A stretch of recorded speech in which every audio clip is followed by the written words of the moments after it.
Day 126, please take your seat. This evening's performance is about to begin. I don't know whether it's something in the air, Winston, but I've got my guitar, and I've got a Fingernails on clip. Oh, is this the musical multiverse? Chester, old bean. I've told you 1,000 times. Please try this time to remember. It's the number of dates so late that they never ever show. Lumps continuing to worrisomely grow. The date my heart was saddened. The age my cat. Night of Smiles, the musical. Adequate. Proceeding weekly. Were had with my reticent dad, and the time my mum walked off into the sun.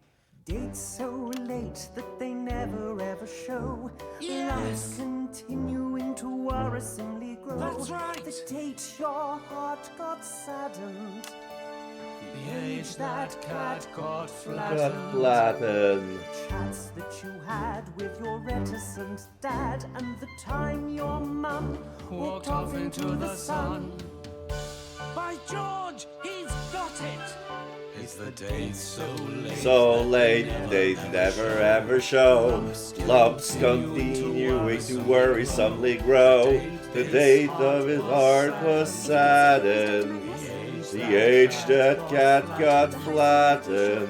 Chats Chats that we had with our reticent dad. The time one mom walked off into the sun. Chester, you can stay. Really? Thank you, Dr. Magnus. Leave that alone, please, Colin. Did I hear singing? What are you talking about? You know, people burying their innermost secrets, putting me in a song, like a musical. I love musicals. I honestly wonder how you ever got this job. I'm good with sound. But you're so weird. Songs have always been weird.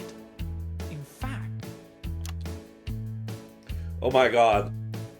from the very first sprung, there was something very wrong.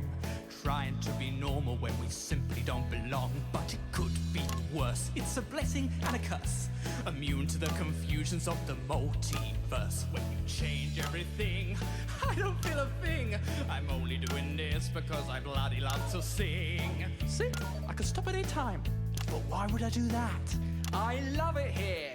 Key change. Sprung number 1 had 15 extra thumbs running down his spine from his neck to his bum. Sprung number 2 never used the loo. Made a small fortune from commemorative poo. Sprung 3 and 4 were wanted by the law. She had a tail and he had a claw. Sprung number 5 loved to be alive. Lived for several centuries by choosing not to die. What's Colin singing about? His family history, apparently. How ghastly. Key change. Jeremy Donaldson, professional cynic. I try to be supportive, but my heart's not really in it. Chester names 24, and my 3 greatest flaws are hesitance, anxiety, and fear of the outdoors. Dr. Magnus, you know, he's the star of the show. And he's also pretty terrified, so steady as you go. I think kind of hijacked my song. Where's Megan? Sorry I'm late, vocal warm-up. Okay, not long now, let's get set. For number 6, it was worse. He aged in reverse. Got a teacher pregnant while he's still. Why are they putting makeup on Colin? He's not even on the show. Terrible to date. Always turn up naked and their bits would touch your plate. Sprung number 9 had an elongated spine. 22 feet tall with a penis like a washing line. Number 10 was fun. 10 seconds, everyone. I'd love to tell you more, but the show's just begun. Okay, everybody. Thank you, Colin. And a 1, a 2, a 1, 2, 3, 4. Oh my god, just realized Jeremy with his leather coat and the radical hair. Good evening, I'm Jeremy Donaldson. And I'm Megan Wolf. Deep in the heart of the Chintleberry Hills, the Happiness Collective use their scientific skills. They built a gadget and checked it twice. It's Dr. Charles Magnus's Euphoria device. They say it makes you smile. We'll test that in a while. So stick with channel 1 all night and don't you move that dial. It's the night of smiles. 45 seconds back. Not singing tonight when you have such a lovely singing voice. Fuck off.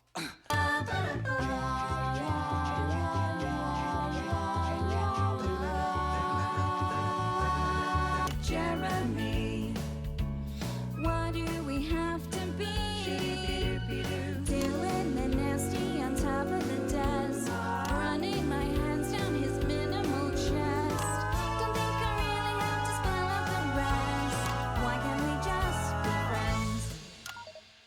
like you touched a nerve there. In 1, 2, 1, 2, 3, 4. Welcome back. Well, in a few minutes' time, we'll be bringing it online. Will it make you merry? Now we'll screw up space and time. That's extremely unlikely. You've got a very good team. Let's just let it get to the end. So let's meet our guests and put it to the test. A few little questions first to put our minds at rest. Oh, Dr. Magnus, If we could just ask you a few questions, please.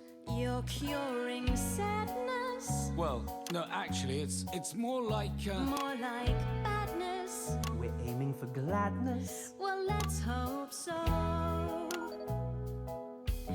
And Dr. Magnus, Possess you to make everyone smile. isn't this madness? Dr. Magnus has been sad for a while. Why the sadness? Dr. Magnus, won't you let us know? Oh, Dr. Magnus, won't you let us know? all right! Damn you! If you must know the source of my misery. Lights!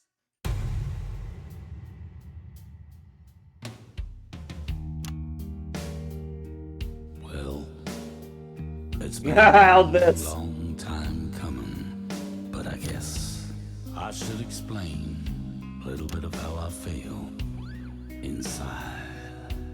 Things are kept buried deep, bottled up like a wild cat waiting to escape. It's all the same. It's all the same every day, every night. Each lonely footprint, each tiny slide, however they're mold, but they're wearing me down, pulling me under and making me drown. And no one said life would be quietly taking a ride, but it sure would be easier if she was standing beside me. Oh, oh, oh, Dolores, Dolores. Dolores, Dolores, the brightest of lights that I see. But she'll never settle for me. Oh, I guess that's my destiny. Silently loving Dolores. Dolores.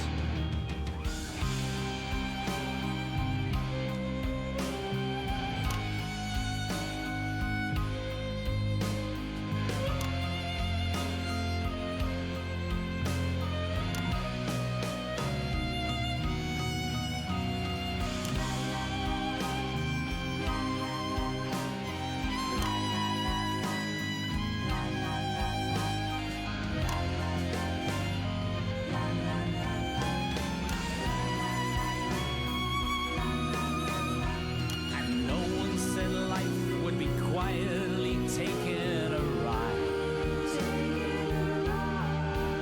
but it sure would be easier if she was standing beside me. Oh, oh, oh, Dolores, Dolores. Oh, oh, oh. Dolores, Dolores, the brightest of lights that I see. But she'll never settle for me, so I guess that's my destiny. Silently loving Dolores. Guess that's my destiny. Silently loving Dolores. Ooh.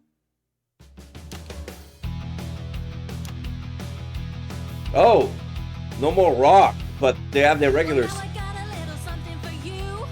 A special message from Advance HQ. The leaders of the team wanna wish you well now. They're gonna sing a So while. once again, don't touch that dial. It's the night of smiles. Once or twice in every country's life, the people build a great device. Better mental health from your assets and your wealth. Joy within yourself. So no more days of tears. No more miserable years. Inner peace. Restful sleep. Let happiness grow and grow. Now back to the studio.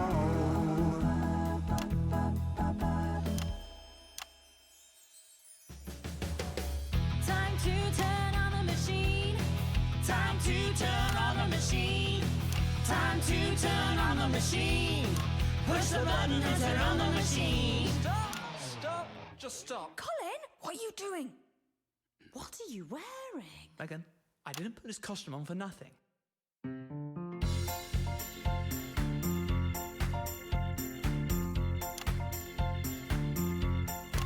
Don't push that button. Don't press that thing. You stop the music. Stop everything. The loop goes round. The loop goes round. Why does Scotland knows about the loop? Don't push that button. No. You change the date. You change the time. You change the show. The loop goes Likely, Alex. round. The loop goes round. The loop goes round. The loop goes round. Well, little Bobby Bolster and Alex Winston too. They're up there swapping wires around 'cause they don't know what to do. The loop goes round. Oh, the loop goes round. Yes, it does. But I'm begging you on my knees to keep doing it. Please, the loop goes round. Well, oftentimes I'm lonely. It's hard to be a strong, but I think I found a universe where I finally belong. The loop goes round. Yes, the loop goes round. Yes, it does. Oh, he did say that he was immune. Won't begin, so don't you do it. Just a minute, the loop goes round. Don't push that button. Don't press that thing. Y'all stop the music. Stop everything. The loop goes round. The loop goes round. Don't push that button. No. You change the date, you change the time, you change the show. The loop goes round. The loop goes round. The loop goes round. The loop goes round.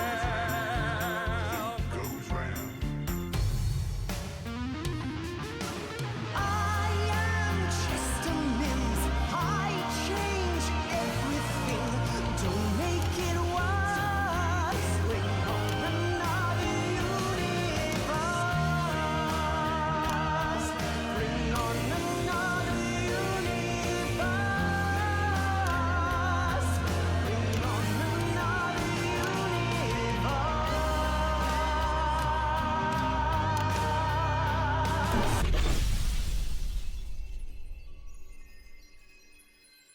What a magnificent program.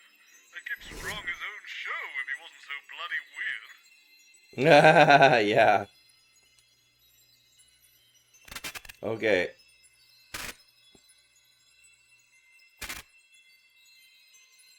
So let's switch red and yellow. Red and yellow, red and yellow, red and yellow.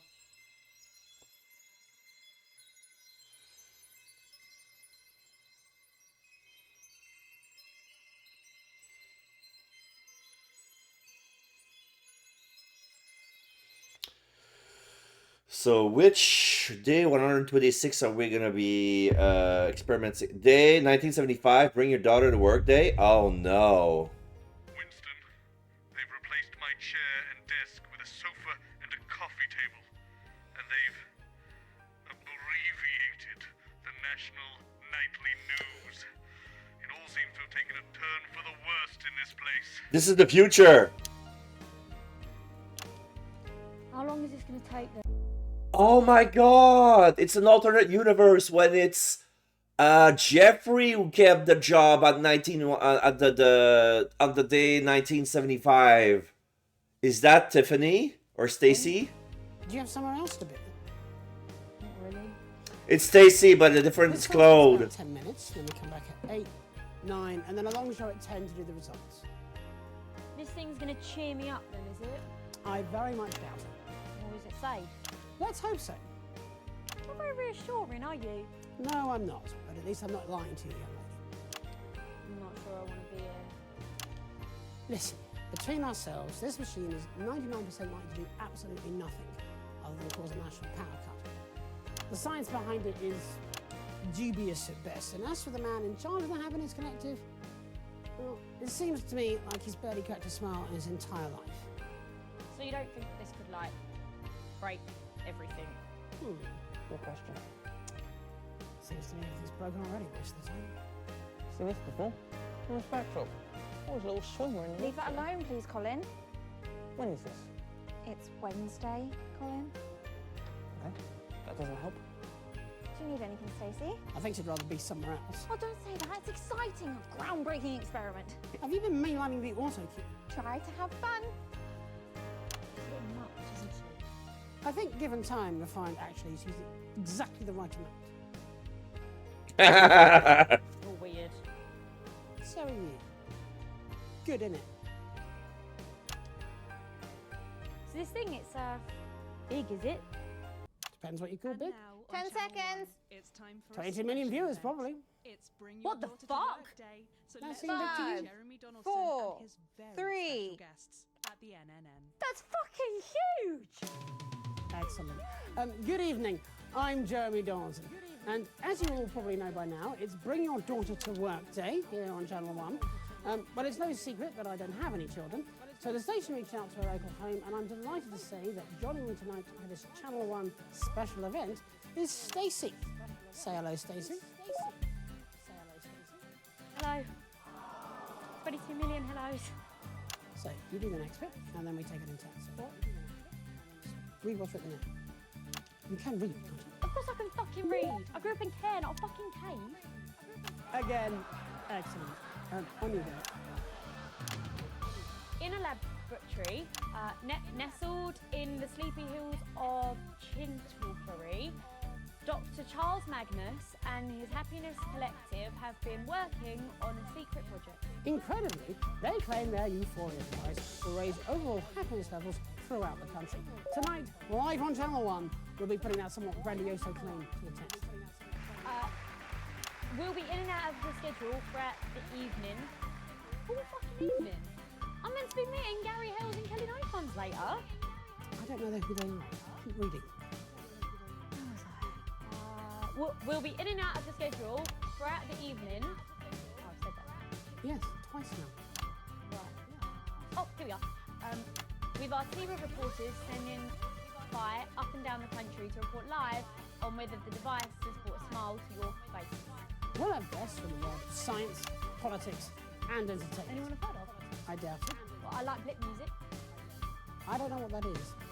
If you don't, I wonder no one watches this shit. Nevertheless, we'll still be here, and with all those all-important results as well. So don't move that dial. Stick with Channel 1 all evening. All evening. As we bring you The Night of Smiles. Can we get the guests in, please? Dr. Magnus, you could sit here, please. Who are you? Chester Mims, 24. My favourite palindromes are civic, rotivator, and no lemon, no melon. What? Chester's here to push the button. Oh, that's not until after the premises. Go away, Chester. Yes, Dr. Magnus. Oh, Chester. 10 seconds, everybody. First rule of news: never, ever, ever feel sorry. 5, 4, 3. Off you go then. Again. You got this. You got this. Welcome back. In just a few minutes, the impressive machine behind us, will be activated in the first ever mass experiment of its type. So let's meet the man behind the merrymen, Dr. Charles Magnus. Dr. Magnus, welcome to the show. Just before we came on air, Stacey was asking me if your machine might, in her words, break everything. Oh my God, you're such a grass! So let's start there. Is this experiment safe, Doctor? Well, I suppose that's a fair question, and probably one that's also on your viewers' minds. All I'm saying is I saw this film once where time got stuck and that seemed like really bad. Well, while no science is without risk, I can assure you that the chances of time actually getting stuck, as you say, is less than 1/10 to the power of 64. So it could happen then? Well, anything could happen. For all we know, it may have already happened. I don't understand. It's theoretical metaphysics. No one understands. It is, however, more likely that you will have a spontaneous pulmonary embolism or be struck by lightning than that time will actually become unstuck. I don't want to be struck by lightning. And you won't be. Nah, I don't like it. Something doesn't feel right.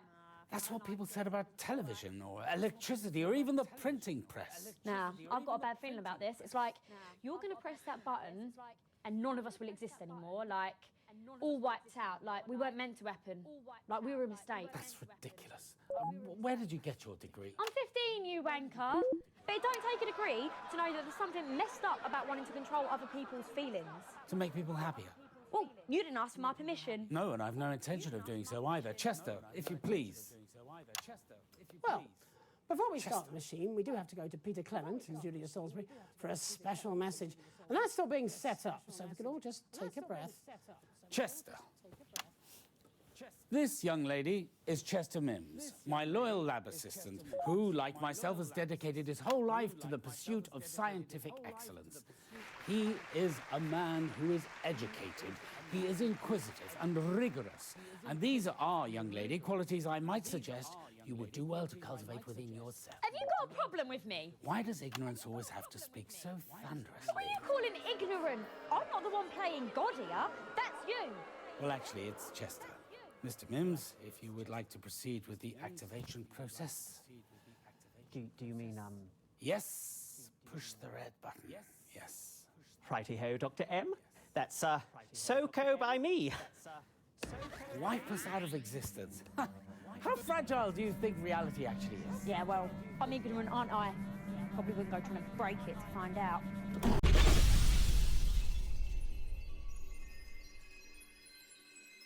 at least it was brief, and we don't have to see it again. Yeah, because there was nothing in that universe for us.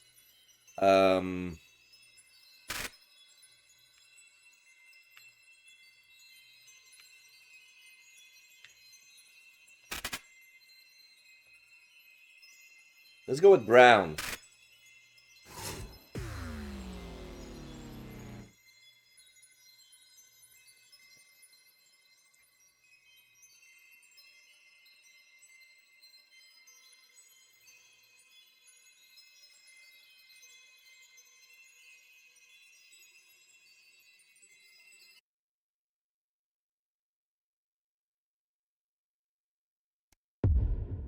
Day minus 441,141. The anchors.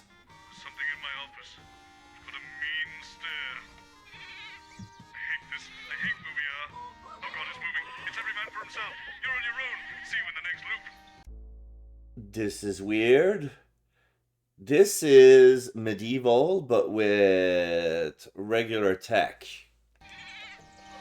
Maybe it's Renaissance. Good Mims, thou hast been told 1,000 times. The number thou shalt count comprises thus: those I have wounded, who quick to spirit fled, my poxes and my tragic date of love, forever lost betwixt betrayal. Hieronymus' age, whence partly death untimely swept him unto shores unknown. the discourses I with my father shared, and whence the sun's rays fell upon the hill, as mother's shadow faded from my view. She is seen no more. Good fellows, welcome one and all within. Be seated, and you presently shall meet the wit and heart that beat within this soul. Sirrah, whence was sent to you your hand? This wondrous strange machinery, lest it should render you and I distilled. I'm sorry I didn't get any of that. Good morrow, Colin Sprong. A hearty hail. Oh, you as well. I hate this stuff enough at school. Why speak you so unseemly? With such words it's better suit a slutton or a moor. Pretty sure we're not allowed to say it for stuff now. He jests, but yet I understand him not. His japes a silent waltz would best contain. Rude, I think. A hail and hearty salutation, all pleased gentlefolk, accept my deep regret. But tardy dost I come upon the set wherein tonight's fair alchemy is met. Right, I'm leaving before you all start talking about fairies. Excellent! Oh yeah, Colin is immune. Things are prepared, the play is set, so let us to our revelries attend. Fire up the lanterns, bring the stage alive. Our sorceries begin this night in 5, 4, 3. Fair patrons welcome each and every one. My name is Jeremy, Lord Donald's son. I, Megan Wolf, beside him duly sit as we present to your grand benefit such magics as will turn your blood to ice. Sir Magnus's Euphoria device. In Shintleberry's green and languorous hills, whence fairies dance and summers golden eames. Oh, a new follower. Hello, hello. Game Blastinator. Excellent. That's out. Thank you so much for the follow. Suicide. See how anachronistically he marks with feather from no creature earthly born. That's not funny, nor is that. You don't need any of these words at all. Just this and right. This and right. Do this one. Tonight, before your eyes and arms and legs, a special program called The Night of Eggs. Good. Run titles. Ye Night of Eggs. Excuse me, Saucy Colin, but this next appears to be bereft of scan and rhyme. Why does it have to rhyme? No, don't answer that. Give it here. I'll sort it. I'm getting really bloody annoyed with this, okay? Alas, he's mad. Or by hell's fiends possessed. Just do the top to tail and skip the rest. Oh shit, now you've got me doing it. But what of good King Peter and Queen Jules? They'll take our heads if they should feel suppressed. Oh, that won't matter once the button's pressed. Is conversation you intend with me? Indeed, good doctor. And in 5, 4. Sir Magnus, your contraption, most bizarre, is fashioned prey to purpose fair or foul. 'Tis foul indeed, but not as you suppose. These fowl have feathers, wings, and beaky nose. A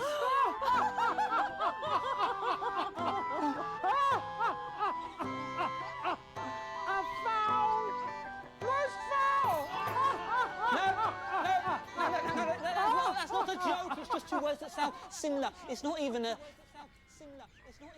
Never mind. Don't ruin it. Where is Chesterman's tonight? My servant, why? He waits behind the stage. Or could you get him out before the end? Oh, Chester! Coming! Hark, he doth attend. Well met, good fellows, I am Chester Mims. My years they number but will score and 4. My favourite deaths are hacking off of limbs, also beheadings, and I have one more. Do you know what we need to do right now to get this weird contraption started up? Yea, verily I do. Then off you pop.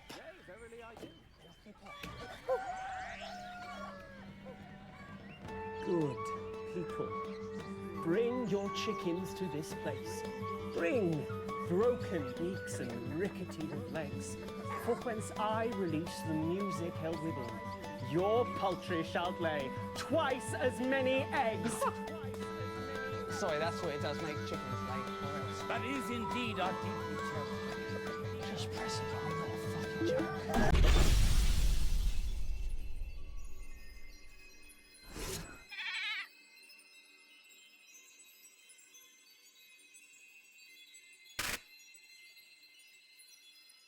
Oh wait, not this one. This one.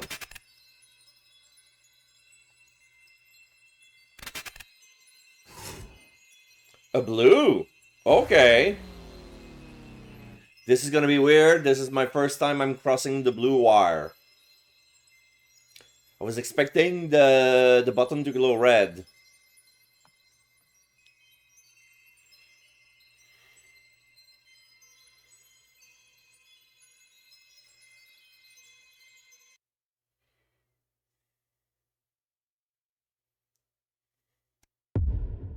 Day 126, investigation of the teams of morality beyond check, scientific advancement per se, present more specifically within confines and parameters. Into that irritating nephew of mine. Kenneth? Shut up. Always has to comment and everything. He's a smug little so-and-so. Or, more accurately, I'm currently a smug little so-and-so. Got a plan of attack? I'm going to start on the variants and move on to the consumer stuff once he's on the ropes. Two on the ropes. We still I'm on in scissors? Not if he chooses not to. The only one Hello there, how you doing? Magnus. Very interesting. What will we fill the rest of the schedule with tonight? That's Kenneth's problem. Shit. He'll think of something. He's nothing if not creative. Yes, I am. Creativity away from my employment contract, if that's okay. When you hire Adrian Atkinson Blimey, you know what you're getting. It's a popular science piece. What you're getting is a skilled dissection. Adrian, this is not incisors. Certainly looks like it. Could have fooled me. This is the incisors studio, isn't it? And, oh yes, this is definitely my background. Look, it's got incisors written on it. Oh, Yeah. face. You are dreadful at sarcasm. But excellent at journalism. 10 seconds, everybody. You can bark, but you can't bite. In a replacement of our Keep it smart, everyone. we're privileged to be spending the evening with Adrian Atkinson Blimey as Channel 1 attempts to push the limits of metaphysics. Good evening. Tonight on Channel 1, we'll be dedicating most of the schedule to an innovative experiment. Dr. Charles Magnus and his sagacious collective claim their Euphoria device, this contraption you see right here, will make all of us more convivial, including you. Is that credible? No. Or even ethical? No. Tonight, with the help of you, our discerning viewers, we are all going to find out. I'm Adrian Atkinson Blimey, your host for an evening of experimental harmonic science. That's about 40 seconds back. Can we get the guests in and mic checked, please? My nan watched this, Joe. Smart woman. 5 degrees, 2 homicides. I know. Okay, I forget. You think this is normal? You're a strange man, Colin. You're not the first to say that, Mr. Blimey. Nice to meet She said not to talk to him, remember? Who? The scary lady. All ladies are scary to you. 10 seconds. She said that he doesn't like to speak to guests before interviews because it Going puts us in 5, 4, 3. Welcome back. In just a few minutes, this singular machine will be activated, marking the inaugural investigation into emotional resonance. But before we switch it on, let's dig our teeth in. Dr. Charles Magnus, you are the head of the self-styled Happiness Collective and the inventor of this fascinating emitter. Yes, that's correct. Good evening. And this is my assistant. Chester Mims, 24. It says here that your favorite numbers are 5 minus 800 and the square root of minus 1. The impossible number? The square root of -1, really? Why? Yes, that's right. If I understand it correctly, gentlemen, and I should imagine that I do, your device's frequency should raise the vibrational state of all conscious life until we attain a frequency that your experiments have demonstrated represents happiness. Yes, that's right. That's the theorized outcome. But of course, it's not just felicitousness, is it? Other frequencies could also be targeted by the same technology. Well, yes, theoretically, but why would you want to do that? Maybe that's a question for someone else? I'm not an ethicist. Mr. This device is rather large and cumbersome, and what we see here is only part of it, I believe, as the relay has had to be hardwired into the power conduits in our broadcast room. Am I correct? Well, of course, this is the first iteration. Let's not forget that the earliest computers required huge rooms to house them. And over Yep. time, they've become able to fit on just a moderately large desk. We'd imagine that in the future, further iterations would be much more portable, personal use. Yes, yes, we can perceive a world where people can choose to alter their emotions whenever they want and whatever they want to feel. Domestic devices? Emanating on a room-sized scale? Yes, at first, yes. Eventually portable, perhaps even pocket-sized. I mean, just imagine the possibilities. Yes, I am. I'm thinking of the possibility of inviting a female guest back to my emotionally controlled room and setting my home device to induce lust in her. Of the rebellious teenager who takes his to school set for anger. The offices set for fear, compliance. Why would anybody in their right mind do that? Why does humanity do any of its evil? Again, I repeat, Christ, not an ethicist. People happier. For now. Whilst I respect your line of questioning, Adrian, I have to confess, well, I'm feeling somewhat ambushed. I'm afraid that confession will have to wait, Dr. Magnus, because I'm going live now to Advance Headquarters to speak to the nominal leaders of our fragile coalition government. Are you receiving me, Prime Ministers? Loud and clear. That's not even Peter Clements. Oh my god. Boo! I hate that guy already.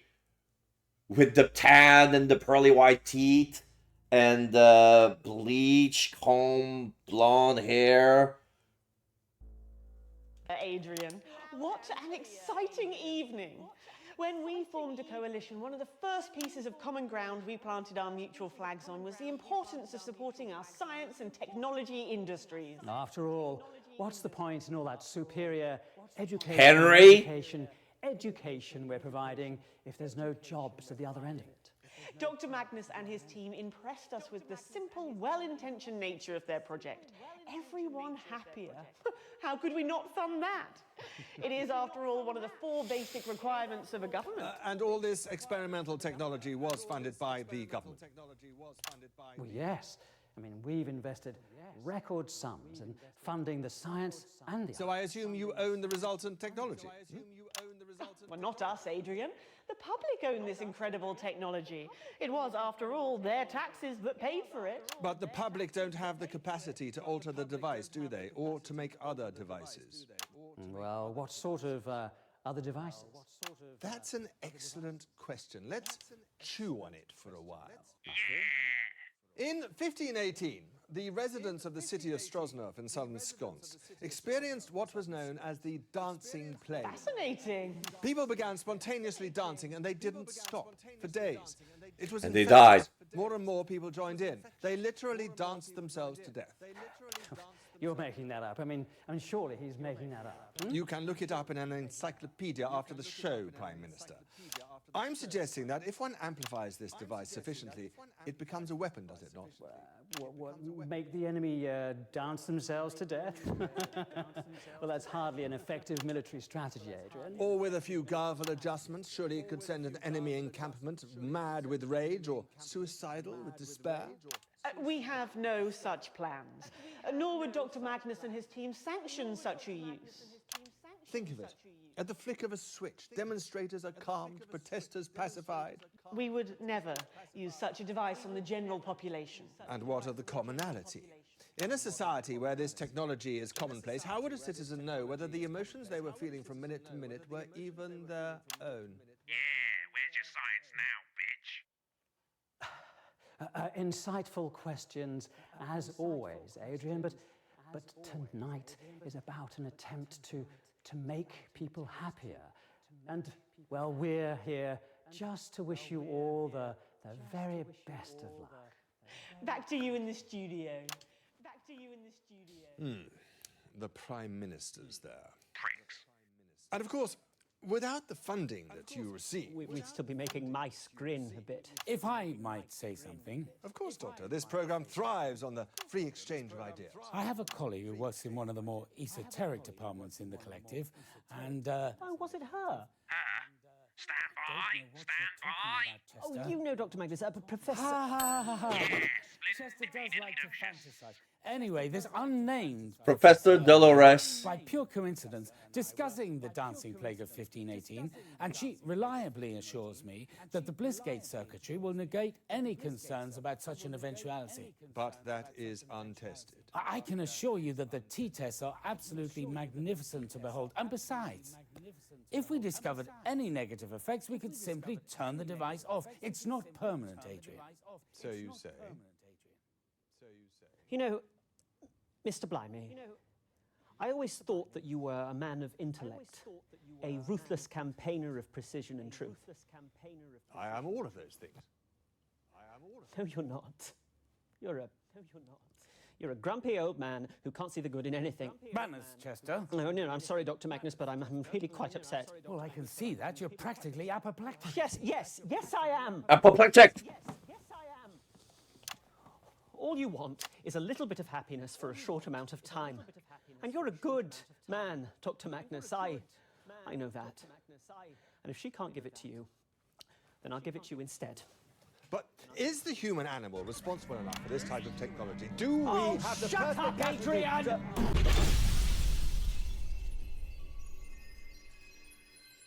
Okay, we're... You got the honorific, which means we're done here, I think. Shame. It's been a pleasure to be in such a well-rounded body. Guess this is goodbye. You seem lovely, if a bit scruffy. If you need me, you know where I am. Okay, so let's try white.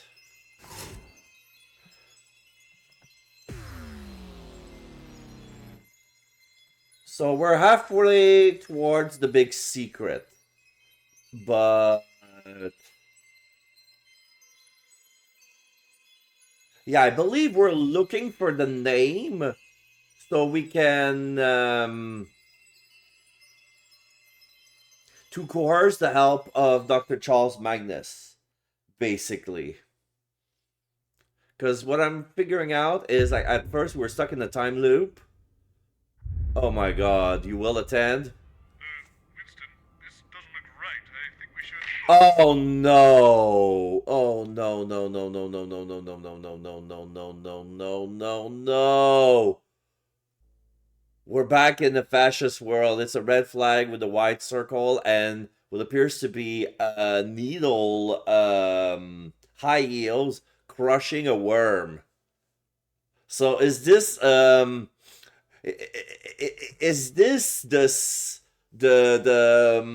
misogynistic macho man's worst nightmare? Yeah, I knew it. Have any mistakes during this broadcast? All of you will be spending. This is a fascist state ruled by women. You understand? Yes, ma'am. Good. Where is my woman? Here, controller. Listen to me, Worm. Tonight we are working at the behest of the Over-Governor herself. Do you know what that means? Yes, controller. It means that everything will go very, very smoothly. Do you understand? Yes, controller. Our acceptations, controller. Controller, discernment. Are the prisoners ready? Bring in the prisoners. Okay, she's hot.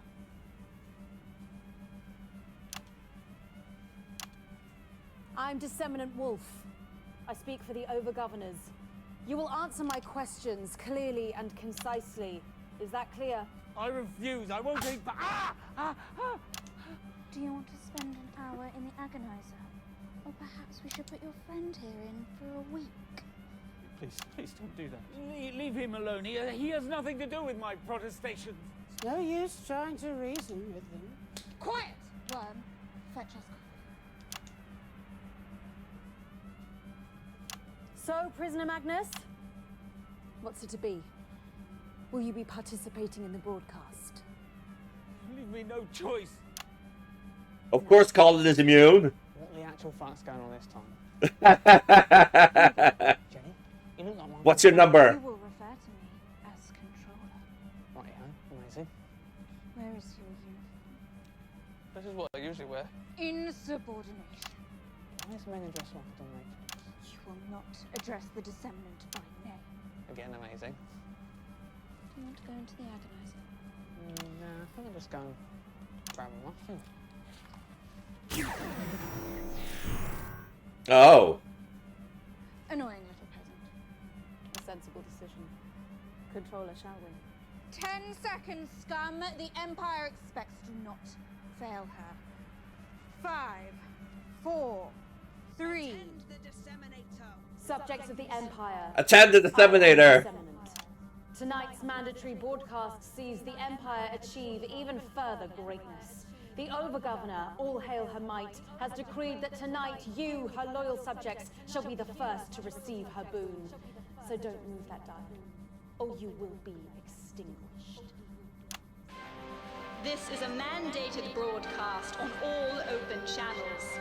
All citizens of any status are required to cease all current activity and fix their attention on this screen. Failure to comply will result in severe punishments for yourself and those you love. The Empire expects. A few short months ago, Dr. Charles Magnus and his co-conspirators were conducting unapproved scientific experiments. Do you confirm? I confirm, yes! Yes, I confirm, ma'am! Fortunately, the Overgovernor was able to intervene and turn a potentially lethal experiment into a project for the good of the Empire. There was nothing lethal about it! Working under intense supervision and with the firm hand of the Empire to guide them, work has been completed on this. The productivity device will grant all subjects of the Empire the gift of unfettered productivity. Finally, all subjects from Overseer to Worm will be unshackled from our human inefficiencies, freed to meet the expectations of Empire. I've been coming in. It's fully operational. Everyone within the walls will be immune from the effects of the device. Good. Shall I return to my worm space now? Remain nearby. I have further need of you. By your expectations, Overgovernor.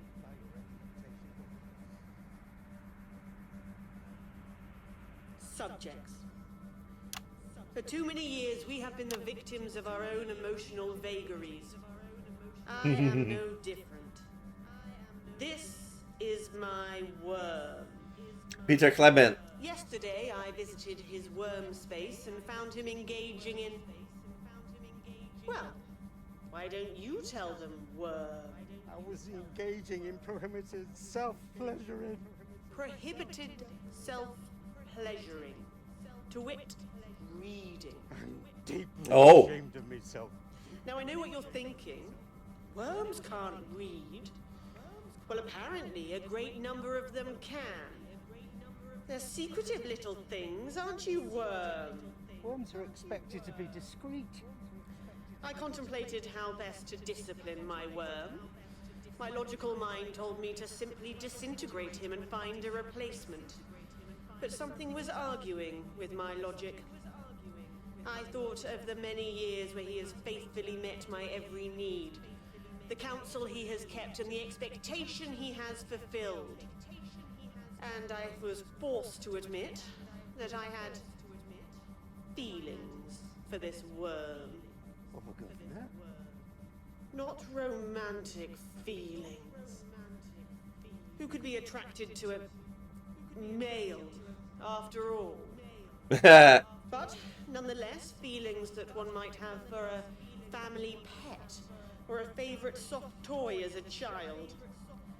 These feelings, they are the reason that you see him standing here today, undisintegrated.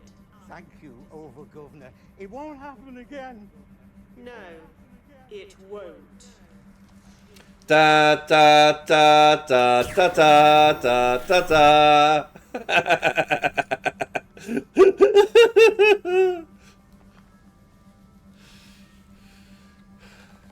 It was a mercy kill, that's what she says. Make us ineffective. They make us unwise. We cannot ever put our own needs ahead of those of the Empire. And after tonight, we will not have to. Attend the following broadcast with concentration, subjects. The Empire expects. I now return you to the disseminant. In just a few short minutes, we cast off the shackles of emotion. Wait! Control the worm!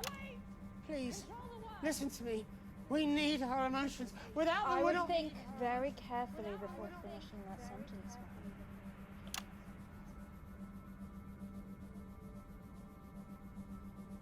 Controller, please listen to me. For all the years we've spent together, this device, it can't be switched on. He's right.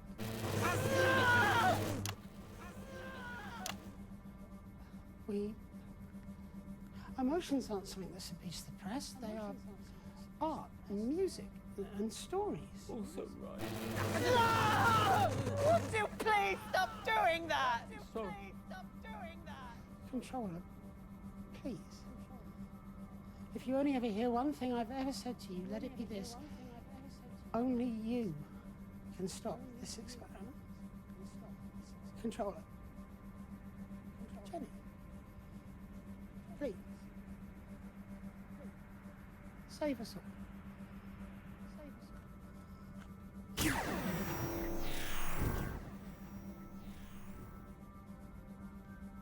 I hate that name. Proceed. Yes, Controller. Rejoice, subjects! The Empire expects, but she also rewards. You'll destroy our humanity. You can't do. Winston,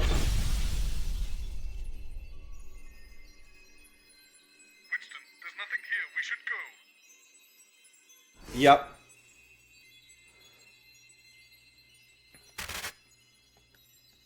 So let's switch blue and yellow. Blue and yellow, blue and yellow, blue and yellow, blue and yellow.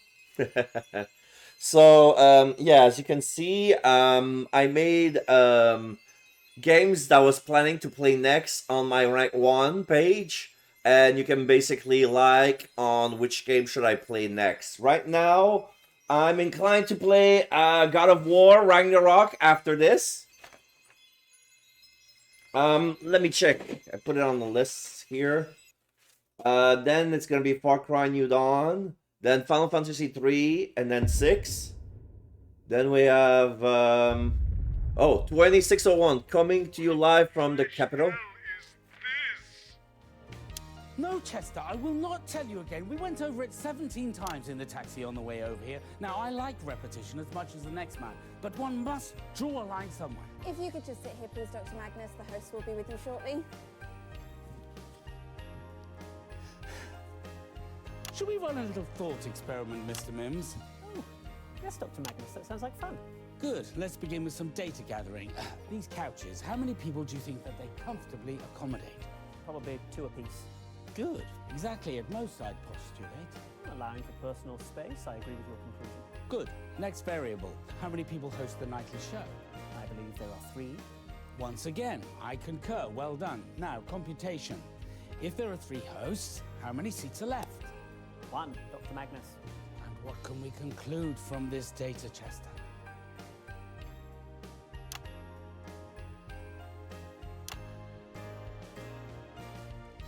Well done. Sorry, Dr. Magnus. Off you trot. Something wrong, Colin? What happened to news? News? I think I remember that. This is... Oh, God, this is light entertainment. Are you okay, Colin? I just met someone in the corridor who said they were Patrick Bannon. It's Patrick, yeah. But it isn't, and this isn't.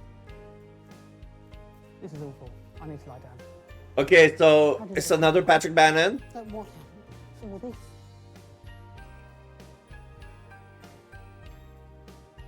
Remind me how this happened.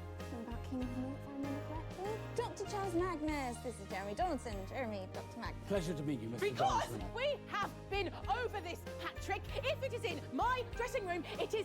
Oh, it's the other Patrick. If you want your own, ask Jenny. Maybe I will. Maybe I'll get 2. Great. Get as many as you want. I don't care, Patrick. And when something really For some reason, they have 3 co-hosts. How about that? Is that a threat? Yes. Did everyone hear that? Patrick, Robin! This is Dr. Charles Magnus, who's our guest this evening. Oh, hi! Hi, lovely to meet you. Yes. It's a pleasure. Nice it's a to meet you pleasure. both. Is everything okay? You seem to be at loggerheads. 10 seconds, everybody. No, we're fine. Going in 5, 4, 3. And Robin, over Good evening, I'm Jeremy J- Olsen, and welcome to The Nightly Show, your #1 source for digestible talking points. As ever, we're joined on the couch of chat with inexplicably This is the popular talk. co-hosts Robin Short and Patrick Bannon. Thanks, JD. Great to be here with you as always, but particularly today when we have such an uplifting show ahead of us. That's right, Robin. On tonight's special extended edition of The Nightly Show, we'll be doing some science stuff with one of the country's top brain boxes, and it's gonna make you grin. Yes, science stuff. In an impressive building overlooking the picturesque hills of Chintleberry. It's the one they used the outside of for John Wax 5, who broke my fingernail, I believe. Yeah. Yeah. John Wax 5. Get it? John Wick 5, you broke my fingernail. Nah, I'm gonna kill everybody. I think there was some filming, but we were rather busy at the time. Probably doing science stuff. No, they did. I've seen that movie 14 times. Don't worry, not loaded. We're pleased to welcome Dr. Charles Magnus, whose casually named Happiness Collective has been working on a secret project designed to make us all happier. Oh, even you, JD? I remain dubious. Now, you must have noticed this bonkers-looking thing. Well, this is called the euphoric device, and apparently it's going to make us all happier. Did I get this science right, Doc? Actually, it's called the Euphoria. So don't touch that dial. Stick with Channel 1 all evening as we bring you The Night of Smiles. Coming to you live from the Channel 1 buildings in the Oh my heart of God. the capital. Yeah, so earlier on today, Patrick said something to me that made me feel quite uncomfortable. It was a joke. It was banter. Oh, she made a threat, actually. It was a threat against my life. I'll tell you what, both of you, why don't I just get Sue from HR to come down tonight after the show, and you two can sit and talk it all out with her until it's done. Shouldn't take more than a couple of hours. Tonight? Well, she did make a threat. Definitely did, but I have a thing. Tonight? Yes, you know, my show is on. Yeah, that's really not great for me either. So maybe we should just forget it then. Yeah, I think that's probably for the best. Yeah, you know, upon further reflection, I may have Overreacted. Excellent. Okay, 10 seconds, everybody. Bitch. Going in 5, 4, 3. Jeremy's almost sleeping. Yeah, of course. Jeremy doesn't want to be here. He's always doesn't want to be here. He's so cynic. It's like, he's not in his element. He's like trapped. And it's his job. Like, he has a constant please kill me face. Oh, I wish someone would turn on my Euphoria device. I mean, look at this. It's been ages. But before we do that, let's attempt to have a conversation about the science behind the spectacle. Hello, Tyler. I'm doing great. Of the Happiness Collective, Dr. Charles Magnus. Good evening. Thank you for having me. The head of a collective. Yes, Patrick, I was bemused by Does that. that make you like Alpha Geek? It's not exactly the terminology. That is brilliant. So, Alpha Geek. Dr. Magnus, this is a big night for you. You must be very excited. Yes, that's an accurate observation. That's an accurate observation. I love this guy. I love you, you crazy brainiac. We both do. We love you. But slightly more impartially, we do actually have a couple of questions. As I would expect. Absolutely. So, Dr. Magnus, who are you wearing? What? Who am I wearing? I'm not wearing anyone. I haven't been hugged in 8 years. I think they're asking you to design your clothes. That seems to be an entirely irrelevant subject. Yes, I agree, but you'll be surprised how often it comes up. Well, we just get the lab coats as a job lot. Job a lot. Oh, isn't she that enfant terrible that came out of San Palmerino? I love her. Honestly, I've really no idea what you Job lot. If this was on TV, I would write to TV authority. Yeah, the ombudsman. Yeah, the ombudsman is the one in charge of the content. Like, he's basically the quality control, a tool for the viewers. Like, if you don't agree what you see on TV, you write to your ombudsman. see what you think, like letter of complaint, and then they'll do with enough letters, they'll do what it must. Like it's like basically an independent party for regulating national TV, basically. Yes, good. Let's get into the It doesn't apply for private channel, mind you, only for national TV network. So when you're slogging away on those late nights at the lab, what music do you listen to? Well, I'm sure the doctor would rather talk about his devices. Brahms, some Oh! Schubert, Chopin. The classics. Focuses the mind. Exactly as you would expect. And I'm something of an aficionado on the song Drum Drum Bang a Bang. Drum Drum Drum, drum, bang a bang, straight up, Drum, wham, drum. wham, yes, man. Drum Drum Bang a Bang, drum drum. Drum, drum, bang a bang. Now I'm all flim flap. Flim flap. Clim clap. Speaking of a wham wham. Yam yam. Bang a bang. Wow. Oh my god, Jeremy is ecstatic. Now we could turn to some possible problems with the experiment. Absolutely. I mean, well, we've got this great big studio to set up your device in. But, well, it is incredibly big, isn't it? Yeah, I mean, it's not very consumer friendly. It's a very specific colour scheme. I wouldn't sue everywhere. I shouldn't think. Well, I suppose that's true. Theoretically, we could, given enough time, make it a little smaller and perhaps personalize it a little. Oh, that would be amazing. I mean, I know I would love a happy button. Maybe you could put them on a key ring. Oh, how great would that be? Let me try. That's lovely. I'm happy now. JD? I'll pass. I love that, Patrick. I love it. Oh, what you say, Doctor? Want to go? Dr. Magnus, alongside these no doubt crucial aesthetic concerns, there are some more rather serious ethical issues, aren't there?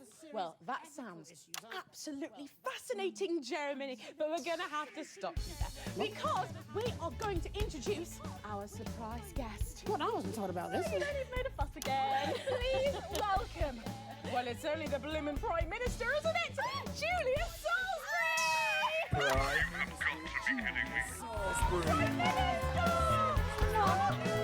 Yeah, during this timeline, during this time, she's friendly on the guests, and she's slowly making her way to be in control of the network. Because, the accident happened on March 13, 1985, and this is 2,500 days after that. They're happy enough. It's so good to have you back on the couch of chat.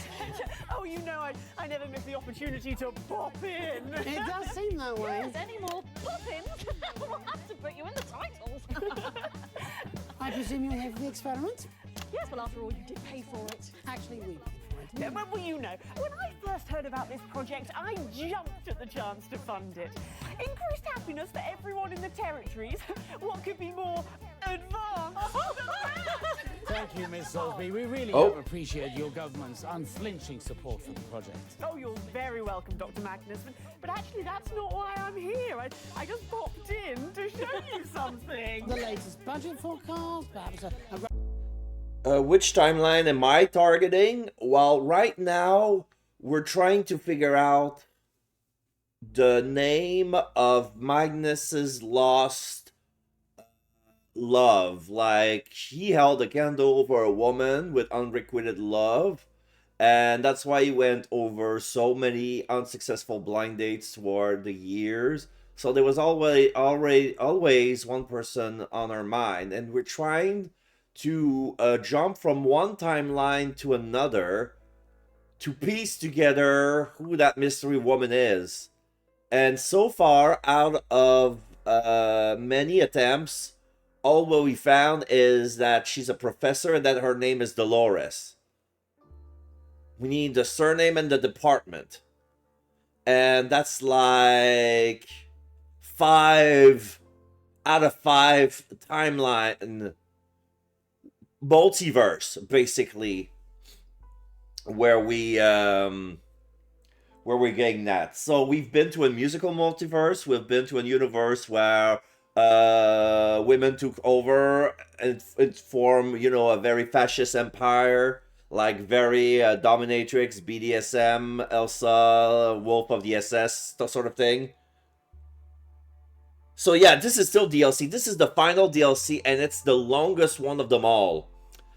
And I haven't reached the ending yet. Basically, it's me being stranded. At the beginning, I was caught in the time loop. Last stream, I finally got out of the time loop. But then I was, okay, there was another piece of the puzzle. I need to cross wires. And when I do, I change multiverse. The first multiverse was one where everybody was named Chris. Yeah. The old Chris multiverse.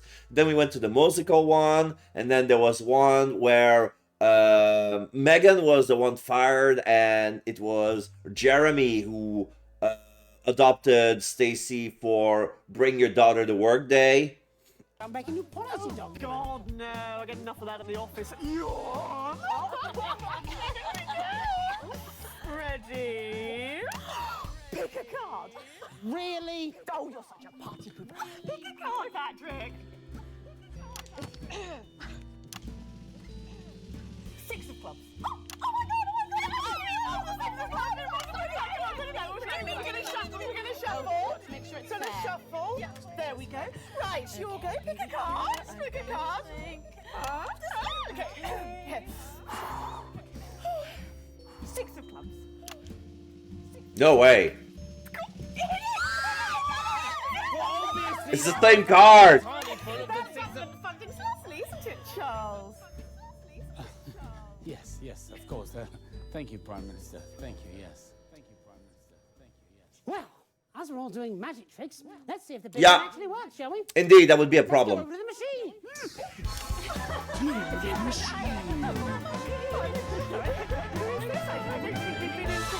Chester Mims, 24. My favourite tastes are glacé cherries, toothpaste, and vegetable He's gravy. nobody. He's just an assistant. Chester, move out of the way and let the Prime Minister get to the button. Dr. Magnus, all my years of training. Are as but naught when compared with our annual magnificent funding check.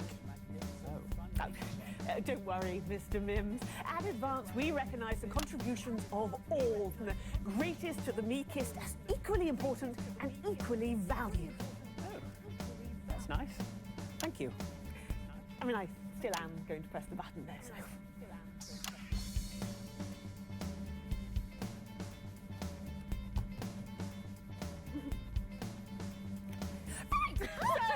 Let's get a little countdown going on the screen. And there we are. Lovely. Come on, everyone. So that's 10, 9, 8, 7, and 6, Mr. Donald, 5, 4, 3, 2, 1. And that's what happens every time the button is pressed. Mark my words, Winston. I shall be long dead before I ever let this happen at Channel 1. You'd be surprised. You have no idea, sir. You have no idea, sir. So yeah, I need to cross wires.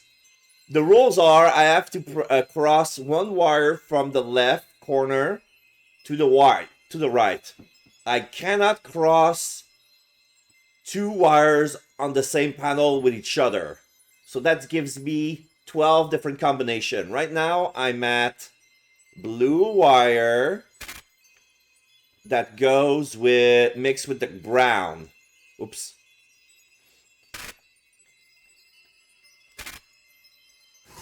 And I press the button to reset the time loop.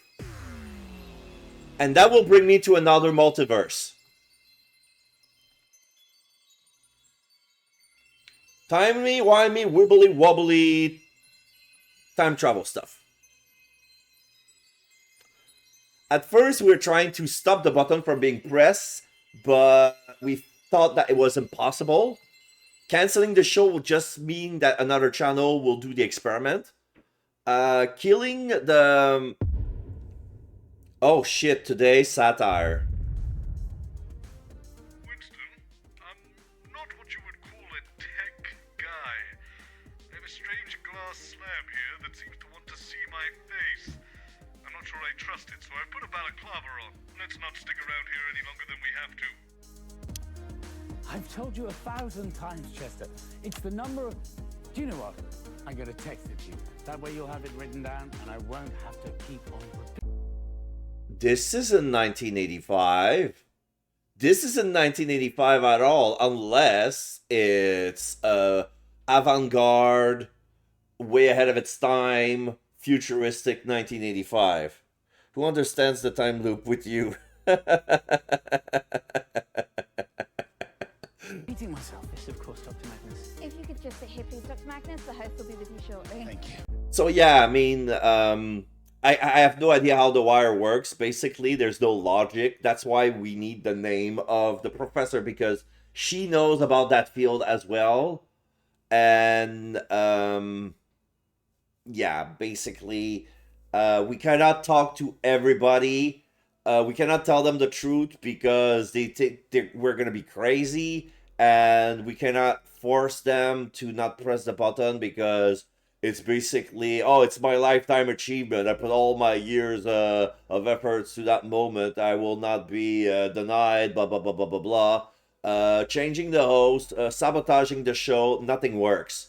So we basically managed to found the password to reset the thing so we can play with the wires, and it took a long time of trial and error to figure it out because it was basically sensitive information. And that's why he says at every beginning of the show, like, it's like, my password is so easy. It's the number of unsuccessful blind date I have in my life, the number of warts I have on my left arm, the exact date where my of my marriage, the year my cat died, the number of conversation I have with my father, and the time when my mom left me. So yeah, how simple could it be? I have to remember all those numbers and all those facts about me. Shit, you know, just the professor. Yes. Sorry, Dr. Magnus. God, why do they have to make these keyboards so bloody small? Everything all right, Cole? What is that? Secret government technology? What are you talking about? My phone? Fine, give me a break. Well, I really don't know what you're on about. It's not the latest, but Do you really not have your own phone, Cole? Yeah, I'm attached to a wall like normal people. Oh yeah, Colin, for some reason, is immune. Because it says, oh, in my family, a lot of crazy shit happens. So every time we change the timeline, the effects doesn't affect him. So he's along for the ride with us. Like, everybody feels like this is natural, and everybody thinks that Colin is weird. I mean, in our own universe, Colin is weird. But we have no idea if Colin is native from our universe or not. He just says that it runs in the family because You still have a landline? No, like... Oh my god, you got one too. My lunch break. I'll take you out to the shops and we'll go get you one, eh? So yeah, he has 1985 technology. He has a... You all carry phones? Why? I have a land phone. Oh my god, you're so retro.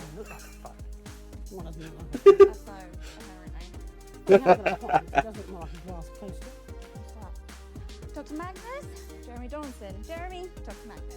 Pleasure to meet you, Dr. Magnus. You're the one who came up. Oh, so that's what Bozeman says. Like, there was something, a glass pane that has my face on it. I don't know what it does, so I put a balaclava on it. That was his own cell phone. Okay. Actually, it's the Euphoria device. The Happiness Collective is the organization that created it. Oh my god. Meg! Shut up, Meg! Difficult selfie. Bozeman. Somehow calls you each time you jump. This one, Jeremy. The look behind the lens. Come on, it's all about the engagement. Why wasn't I told about this? Maybe you would have been if you'd answered your phone for a change. I might have to keep it on mute. Or read your DMs. I just want to know what to call. Then why is your phone... No, you know what? I'm not doing this.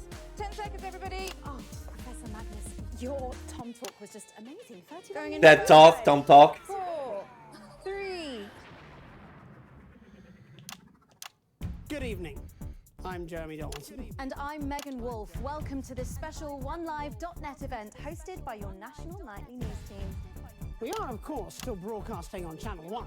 This is Dr. Charles Magnus, whose organisation, the Happiness Collective, have built a device to make us all smile. For more background, click on the link below. In just a few moments, Dr. Magnus will introduce his device and explain what we can expect to feel tonight. And, of course, you can get involved in the conversation yourself by using the hashtag SMILE. So don't close that tab. Keep OneLive.net with you all evening as we bring you the night of hashtag smiles. In the holy heck is a hashtag? So does anybody need anything? Yes, details about this promotional campaign. Intending to join us? Update your socials? Of course not. Why are they all using iPhones? Good question. Why are they using all iPhones? I mean, in this timeline, basically, if it's futuristic, 2025, if it's an authoritarian socialist regime, there will be only one company and no competition. So they would have phones that look like iPhones, and that would be it. Less of a smile now. How the Tim sounds like BBC News.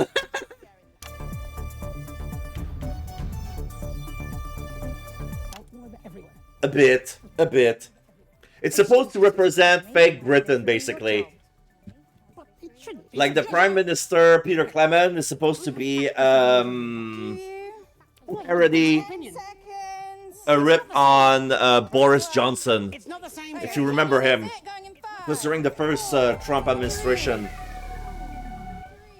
Welcome back. We're joined tonight by a face that launched 1,000 memes. It's Dr. Charles Magnus, renowned scientist, influencer, and host of the popular podcast, What's Wrong with Chester? Hello. Dr. Magnus, thank you so much for being here. What's wrong with my assistant, Chester? Weeks now, and I don't mind telling you that our comment section is just popping off with questions for you, so let's dive straight in. Or perhaps, before we do, you might like to talk a little bit about the science involved tonight, Doctor. Well, actually, there's a documentary available to stream on the Happiness Collective's website, newhappynow.org, which goes into a lot of depth about the theoretical quantum physics and vibrational science behind tonight's work. Absolutely, I've watched it. It's fascinating stuff, and all in under 2 minutes. Sounds rigorous. Wow. Let's go to the Tattle feed now, where incidentally Tattle, hashtag smile and Twitter, hashtag hot doc are trending. Really? This is from AJ is R27. They say another thought machine to keep the sheeple happy. Before Sheeple make some fairly outrageous claims about chimpanzees in the basement of a sushi restaurant and plug his Your Screen channel. YouTube. Let's end by saying, ask them where their funding came from. Well, actually, that is a valid question. How did you pay for all this? Well, AJ is R27. Obviously, we had a very successful crowdfunding campaign on Begging Bowl. I remember Begging Bowl. The machine doesn't actually affect thoughts, just feelings. But aren't they inseparably It's supposed to be Kickstarter Begging Bowl. It is what it is. It's just fanciful internet conspiracy nonsense. Probably put out by that Alan James. Ape diddling the Nile. What's that? Hashtag poor bingo. Hashtag clean fingers. We'll be looking at more of your questions in a minute, but first, quick reminder to like and subscribe. Yeah, that's right. If you want to be among the first to find out whenever we release new content, don't forget to hit those buttons and keep an eye on your inbox. Speaking of which, let's get back to Tattle. This next toot is from Unity, Dignity and Equality for All. Well, a little on the nose, but fine. Okay. I, for one, think this experiment is a wonderful idea. Providing happiness for everyone is surely the most altruistic government policy of all time. I'm so grateful to Advance for making it happen. There's no question there. No, but a lovely sentiment for the Doctor and his team. Yes, indeed, and thank you very much. And I would also like to second that thanks to Advance. Even though we exceeded our stretch goals several times over, it still required a huge cash injection from the government to get us to where we are tonight. And don't forget, yeah, if you've got an unlikely science your science, hashtag have a go. You can get a hashtag cash for crazy. /fund my dream. And there's a link, of course, in the description below. Right, this next one is from... Oh, actually, I think I follow her, yes. She's a fantastic scientist. And I think Decline. maybe even one of your team, Dr. Magnus. This is from Decline, 1984. It's been the Dr. highest Klein. career to work with someone as impeccable as Dr. Magnus. Okay, we got a last name. One step closer. We need an apartment now. He is a stallion among foals. And they sign off with a peach emoji and a heart. Sounds like you might have another fan there. Sorry, I pressed the R1 button wrong. Yes. Yeah. I need to ring the bell when I find a keyword that we need. That was too kind. And you were, of course, integral to the... Imagine this on BBC News. That would be hilarious, eh? I really wish... Excuse me, do we know if the people sending in these comments and questions are actually watching right now? Well, they've only just come into the chat, so it's probably a safe bet. Yes, now if we could just move Well, on. because that's the love of his life. I think we should start the experiment immediately while Miss Decline 1984 is still watching.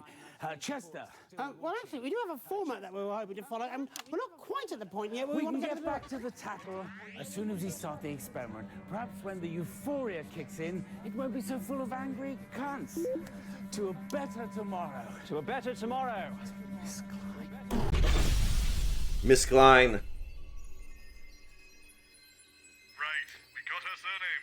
Let's get out of here. These bits of glass keep lighting up and buzzing. I think maybe they're broken.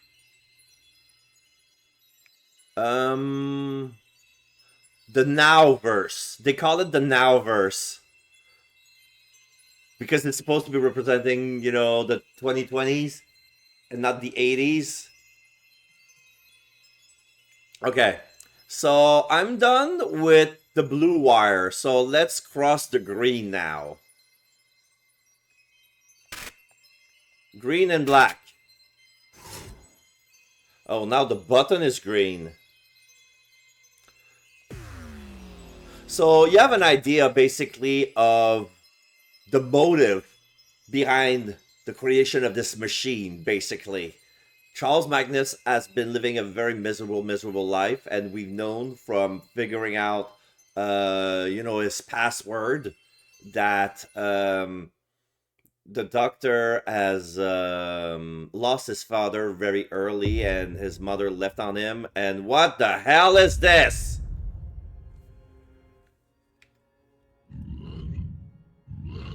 Winston, I feel strange and I'm hungry. A great ancient. Oh my god, we're in the Eldritch multiverse. Cthulhu Octagon.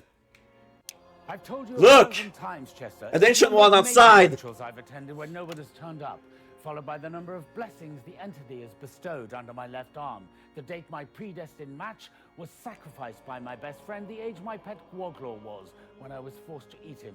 The number of times I've communed with the darkness. We're numbers. The position of the celestial bodies when I first felt its dark touch. I honestly don't see why that's so hard for you to remember. So see, that's the password right there. Priest Magnus, the host will be with you shortly. Not you. I need to eat. Dr. Magnus, I don't like the way it's been looking at me lately. The people are meal. 003245667. Also consume Emma Smith, Liam Johnson, Olivia Brown, Noah Davis, Sophia Wilson, Elijah. Now go and wait over there. Grendel the Overseer. Written by Xalax the Scribe. Yes, Chester, do come closer. See, Colin has remained the same. Please, Colin. Interesting. Wouldn't want to live here, though. Live where? You know, here, with that. Definitely different, though. What's different? My clothing choices, if you ask my mother. She's half blind, though, isn't she? Doesn't seem to stop her. Jeremy, this is Dr. Magnus. His assistant's floating around here somewhere too. Doctor, pleased to meet you. I'm afraid you may find me a little skeptical, though. Science thrives on being challenged, Mr. Donaldson. Sorry I'm late. Ancient curse. High Priest Magnus. She has an excuse with every timeline, with every loop, she has a different excuse. That's so hilarious. Going in 5, 4, 3. Good evening. This one is Jeremy Donaldson. And this one is Megan Wolfe. It's the third blood moon in the year of the severed heart, and this is an Ancient One special event hosted by your arcane and occult news team. In an ancient tower, concealed within the hallowed forest of Tittlewood, High Priest Dr. Charles Magnus and its appropriately named unworthy congregation have been working on a grand act of devotion. They claim their Euphoria device will raise overall happiness levels throughout the country, which, as we all know, provides a dramatic and positive increase in taste for it that devours. We'll be in and out of the schedule throughout the evening, with our eager team of supplicants standing by up and down its blessed stalking grounds. They'll report live, first, on whether the device has brought a smile to their faces, and then later we'll find out if it's brought flavour to their veins. We'll have sacrificial offerings from the worlds of science, religion and entertainment, and of course those all-important flavour results. So don't move that dial, and as always, appease the great ancient. Appease the great ancient. Mwah. Hunger. Render unto the feast. Not bad, a bit sour perhaps. I think I prefer someone sweeter. Name the churning void. In eons of torpor, a dear god, unknown and ineffable. I like this! The bones have a pleasant crunch on them. Bring me more! To the void, come sweet end. There's no suffering thereafter. There is nothing thereafter. We shall be expunged from time, the slave quite clean with our essence. Breed our children that breed. We might. There's no greater gift. With the offering arms we wait. Let it feed! Welcome back. In just a few swishes of its mighty barbed tentacles, this resplendent machine behind me... Actually, Miss Wolf, I think it might be best if we conducted the experiment sooner rather than later, all things considered. Oh, yes, of course. Sorry, I'm still on script. Maybe just a couple of quick introductory chats, though, to set the scene. You are Doctor and High Priest Charles Mack. Yes, I suppose so. Please explain to our undeserving audience, how will this device please its great and terrible maleficence? Well, as we all know, we are but food for the great ancient. Food, yes, nothing more sacrifice! However, a few years ago, through a series of carefully conducted rituals, we gleaned that it has always found displeasure in our taste. It's a bit off, apparently. Yes, humanity is off! According to our expert divinations, the beast is not content with our flavor. It's because of the soul-crushing fear we experience as it approaches at impossible angles from a darkening sky. Makes us taste a bit tart. Tart! That's the word! Yes. Our research suggests they can be quite scary too, for those on the receiving end. I have noticed they often make a lot of a fuss. I just assumed it was the ecstasy of being among the chosen. It's a very difficult situation for the Undying One. After all, as we all It is. from the texts, its mere presence shall cause the blood to chill, and its touch brings forth the cold revulsion of disease and decay. Of course. See how it might be hard to maintain a smile under those circumstances. And it does like to play with its food, rather. An arm there, a leg there. Chuckles. As fine privileges go, it can be a bit traumatic. I see. So, it wants us to go to our deaths happy and with a smile, does it? Ignore that pesky survival instinct of ours. Oh, those pesky humans. Let's talking more sacrificing. Maybe I hit the whole newsroom. Very reasonable to me. How do we accomplish it? Well, once Chester... Fine entree.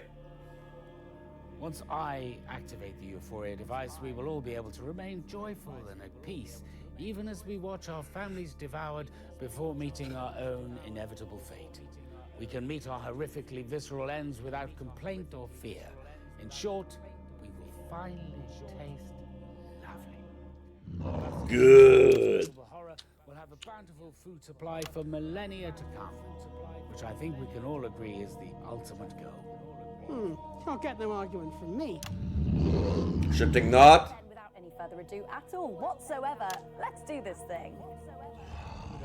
No further delays. Where should I partake of first? There's a park nearby. I did always prefer food-free charge. Bestow upon us your mighty gift of blissful ignorance. Now.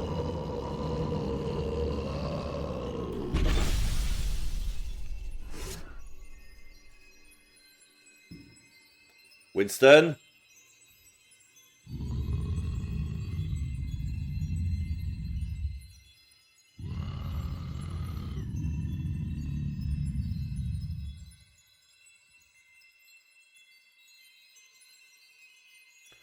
He wants to eat me first, eh?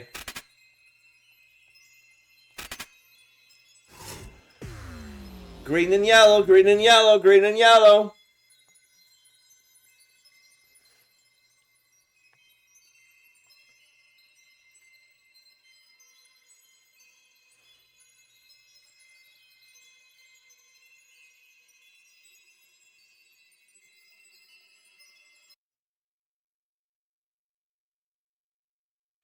Okay, so now we're in 126. We shot this before Everything Everywhere All at Once came out. Game takes age.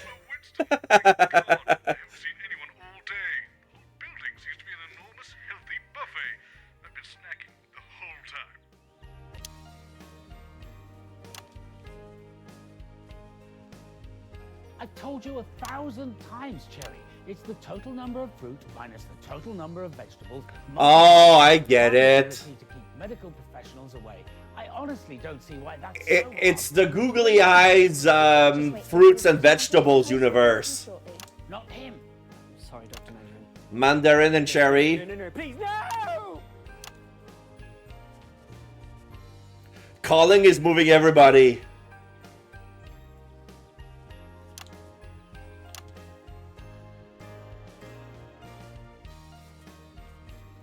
Leave that alone, please, Colin. It is. Yeah, what is? It's really cute in this universe. Back in a sec. Winston, it occurs to me, I think I might have been eating the staff. Whoops. Specifically pet Just don't tell anyone, alright?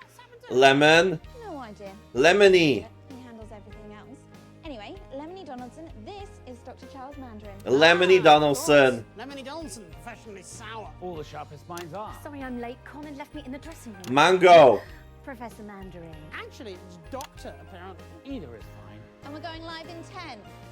Colin! Channel 1. It's time for a special event. Oh, Jenny was the pineapple. 3. Smiles with Lemony Donaldson. Good evening. I'm Lemony Donaldson. And I'm Mango Wolf. It's the 13th of March 1985, and this is a Channel One of Your 5 a Day special event, hosted by your National Nightly Fruit Team.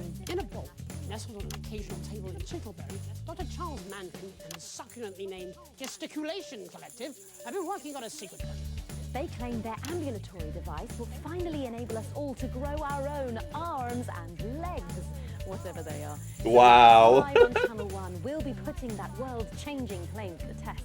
We'll be in our schedule throughout the year with our team of reporters lying about up and down the country to report live on whether the device has actually given us all the ability to get up off our paws and move for ourselves. We'll have experts from the world of salad, pudding and preserves, and of course those all-important results. So, even though you soon might be finally able to, don't move that dial. Stick with Channel 1 all evening as we bring you The Night of Limbs. The Night of Limbs. Funny, I was going to say the same thing to Lemony. I don't know what you mean. I have the rind of a young, fresh peach. Well, you should probably give it back to her. When we come back, we'll do the questions about your device. It's Colin holding all the fruits. Mango Wolf.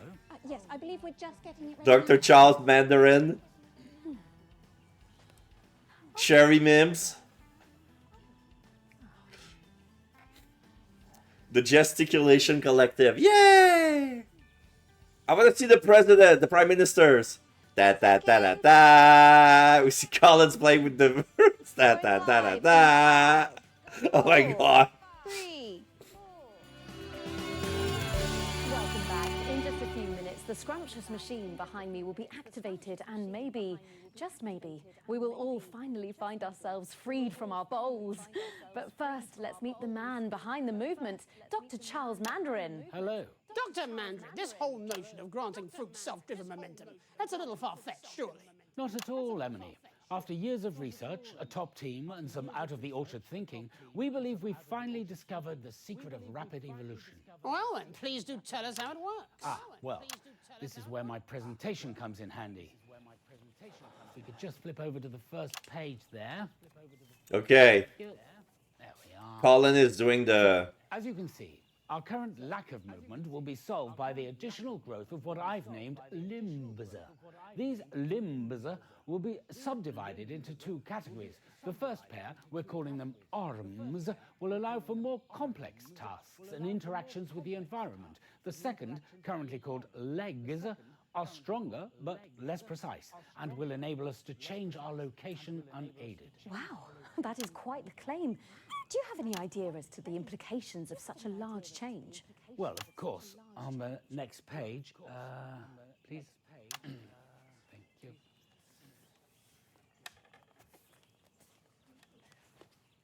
So, as you can see, we expect a significant increase in productivity for the average fruit. The capabilities of these limbs is really quite extraordinary. Yes, if we can work out how to use them. Dr. Mandarin, this seems like dramatic, life-altering science. But have you run tests? Do we know this is even safe? Well, obviously risk can never be totally eliminated. You can't make a flan without losing a segment, as they say, Mr. Donaldson. However, we've run numerous safety tests on vegetables. They are our nearest biological neighbors, after all, even if they do seem subsentient. We've brought in our prototype model to demonstrate tonight. Shit.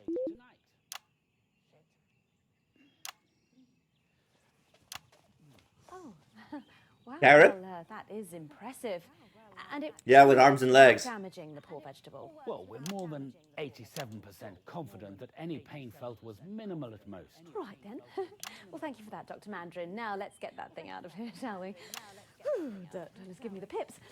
We were hoping The dirt to dwellers. a new government presentation cushion for a special message from the Prime Ministers, Peach Clement and Julia Limesbury, but unfortunately he's got a bit pickled and she's worried he'll just take the piss. So I think we're just going to make our way over to the machine. Oh, careful, Colin. Colin, I can't see. Watch it! Oh, you stand here, Colin. It seemed to be stuck under. Oh. Colin, don't forget about Cherry.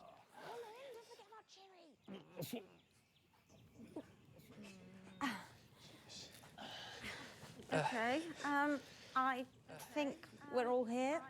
I can't really see, so there's that. Who's here? I'm here. Me, Cherry Mims, 24 hours old. My favourite places are refrigerators, vineyards and black forests. Also, I'm here. As am I. Good. Let's get the countdown started then. Cherry? Yes, sure. Okay, starting at 10. 9, 8, 7, 6. Come on, Colin. 5, 4, 3, 2, 1.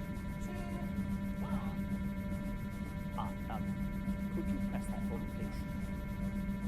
For Christ's sake. He dropped every fruit to press the button. Never liked him. Let's get out of here before the police arrive. I just realized, even the house are shaped like fruits. Strawberry house, pineapple house. Even the sun in the sky has googly eyes. Grocer. Ah, we're fruit too. Against avocado, anger, and aguacate antipathy. No flies. Okay, so this is the green and yellow universe. So we're gonna go. Oh no, that was green and white. That was green and white. This is the green and yellow. Green and yellow, green and yellow, green and yellow. Because the light from the previous multiverse, it felt like the white was a different color. It looked like yellow. Sorry. Oh. A day, 1,234,567.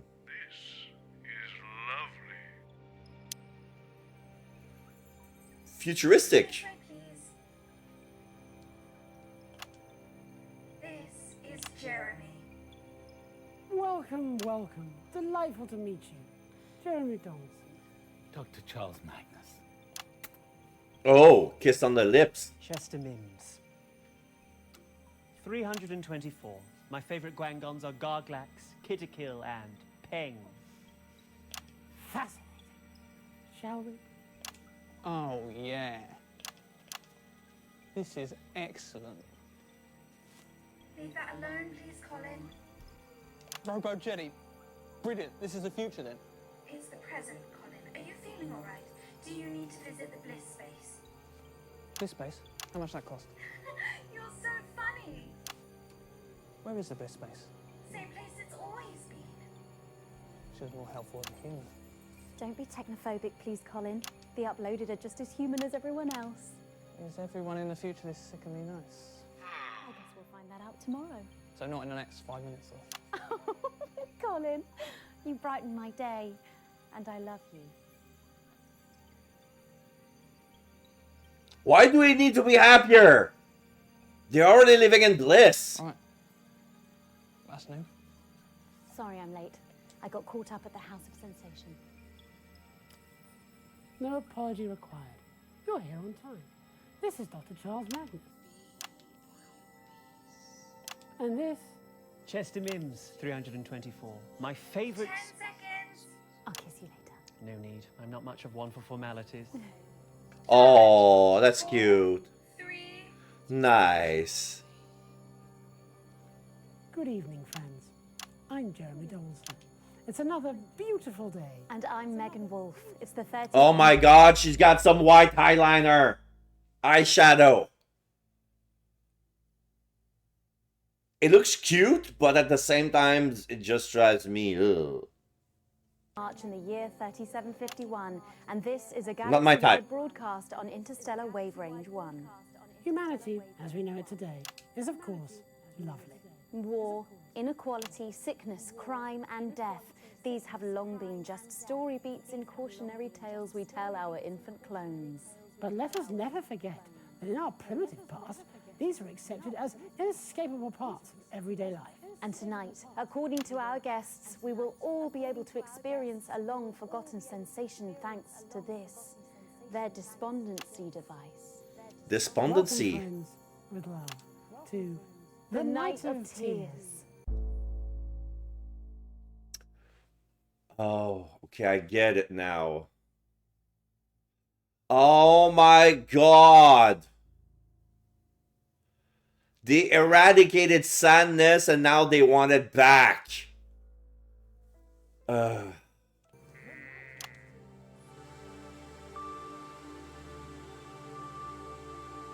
Everything is fine. I should get my body back next week. There's a hold up. Apparently it's still only 7 years old, but it'll be back for next Giving's Day. Oh, same one? Pretty much. A bit taller this time, I hope. How long does Find Mine need? No more than a minute. Wonderful. This gives us all a little time to get to know each other before the experiment. Are you scared? I don't know. What does that feel? 10 seconds. I don't know. Going in 5, 4, 3. Welcome, friends, with love, to the Night of Tears. In just a few minutes, the impressive machine next to me will be activated. But before that, let's all adore the man behind the misery, Dr. Charles Magnus. Hello. So, Dr. Magnus, if your experiment works, and I, for one, believe that it will, tonight, for the first time in more than a millennium, human beings within range will experience what the history books have called sadness. Is that correct? You are indeed absolutely correct. By analyzing the surviving musical compositions and the literary works from before the fall, we believe we can artificially induce this long-forgotten sensation, or at least something close to it, dissatisfaction, angst, or ennui. I've got to confess, I'm a little scared, Dr. Magnus. Oh, there's really no need to be afraid. We've set up the machine to automatically switch off after an hour, in case we become so sad we can't lift up our arms. Goodness, can sadness do that? No one remembers, Megan. That's what makes this project so exciting. And you are Dr. Magnus's assistant. Chester Mims, 324. My preferred atmosphere is 78% nitrogen, 21% oxygen, and 1% other stuff. That's the regular atmosphere, like my favorite atmosphere. That's the only atmosphere you need for sustainable life. I mean, Exactly how sad will your device make us, Dr. Magnus? I've heard legends that sadness can drive people to harm themselves or write poetry or become estate agents. Oh no, Thanks to the sterling work by Dolores and the team at Emotional Resonance, we've been able to develop harmonic limiters that will... All right, I got it. ...levels to no more than a quiet... The romantic focus is Professor Dolores Klein of Emotional Resonance. Is there anyone else you'd like to single out for love at this time? It would be remiss of me not to thank Doris and all of the staff at Metaversal Stability, and of course, Diana and the fine minds in variational linguistics. Don't forget about Doreen. Of course, Doreen in temporal attunement and a team of child geniuses. Is there anyone else? Daisy in televisual variants. You think? Oh, why not? Yes. Thank you to Daisy in televisual variants. How many people worked on this project? Hundreds. Thousands, possibly.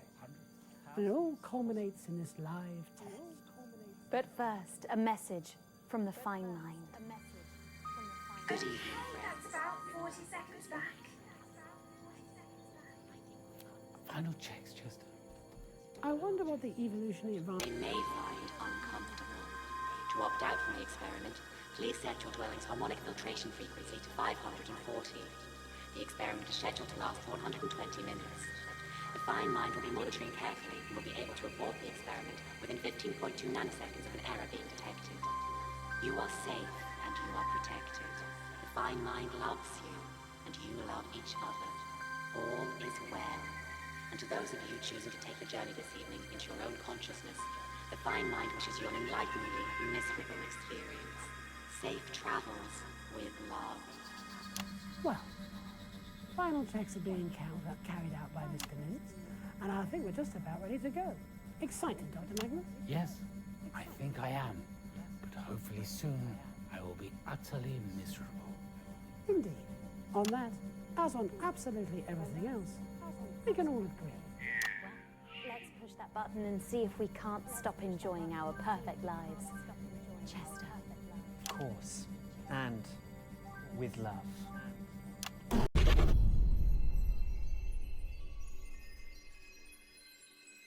bloody done, Winston.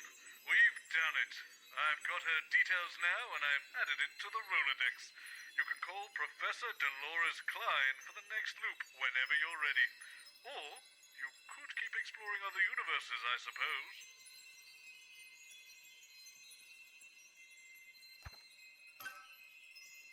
Ah, Professor Dolores Klein. There's one last multiverse I need to explore. Oh. I cannot open the panel. Okay, I'm gonna press the white button.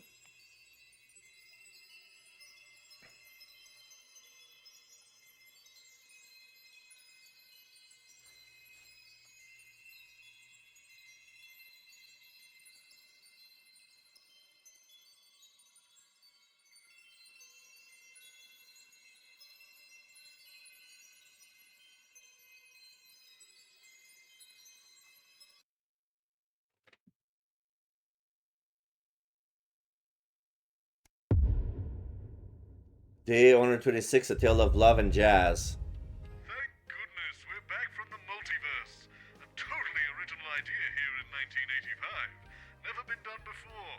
But I can't help feeling, given a few decades, everyone will be doing it. Anywho, we've solved this, so don't forget, we care about the audience again. Let's make it a good show. Yeah. In mind, I've managed to book Smiling Toots Johnson and his Jazz Fandango to play in the studio. If Oh, nice. Mohammed can't go to the mountain shall come to Mohammed. I've told you 1,000 times, Chester. It's the number of blind dates I've been on when no one's turned up, followed by the worrying number... Oh. Hello. Professor Klein. I didn't know you were attending this evening. Good evening, Dr. Magnuson. It was all a bit last minute, I think. Chester, did you know about this? If you could just sit here, please, Dr. Magnus. The host will be with you shortly. Not you. Sorry, Dr. Magnus. Are you not staying, Chester? Yes. Where are you going, Mr. Mims? Sit down. Professor Klein and I think you have a lot to add. Leave that alone, please, Colin. This is more like it, yes. Everything's in its place. Okay, Colin. Why can't I just be... Glad you're not singing. Why would I? Who's the mouse? Rosemond booked her last minute. Also, there's a new script on the autocue and it says to talk about love. Who does Bozeman? Has he lost his fucking mind? It's enough smiles, Jeremy. I'll emphasise. Jeremy Dawson, professional matchmaker, apparently. Goodness, it won't be an easy one of those. A matchmaker? God, no. The very thought. It's ridiculous. Bozeman held me up. Did he ask you to? Cupid made us relay the message. I heard that. Well, I think you'd look really good with wings on, actually. 10 seconds. And a nappy. That's a look. Nappy being diapers. Good evening. I'm Jeremy Donaldson. And I'm Megan Wolfe. It's the 13th of March 1985, and this is a Channel 1 special event hosted by your national nightly news team. What is happiness? It's a question that has baffled artists and poets since the dawn of time. From the primitive caveman, romantically rendering his intended unconscious with a simple stone club, to the jazzman and their spooky pranks, loosening libidos with each daring music. Or the audience, tap, tappity, tap, tap in their toes to the crazy rhythms of the mysterious night in an effort to unwrap her most intimate secrets. Who wrote this? Bozeman, apparently. Is he having a midlife crisis? And yet she eludes us, this fragile happiness that flits from heart to heart, staying only as a guest until, of course, we are found by our true love and our heart starts to beat in syncopation with another. For when we are in love, every moment is happy, every sound a melody, every face is radiant, beautiful and engrossing as an alley cat. And when they find the first word ever scrawled to the cave walls in the flickering light of that primitive flame, you can bet your soul that that word would be love. Or even jazz. So don't move that dial, stick with Channel 1 all evening as we bring you The Night of Love. You know, Winston, we've reached the end of our journey. There have been ups, there have been downs, but in the end, we've come through it a little older and a little wiser. And I, like you, am looking forward to going home. So let's make it a good one. Charles, not Charles Magnus, Charles and Dolores.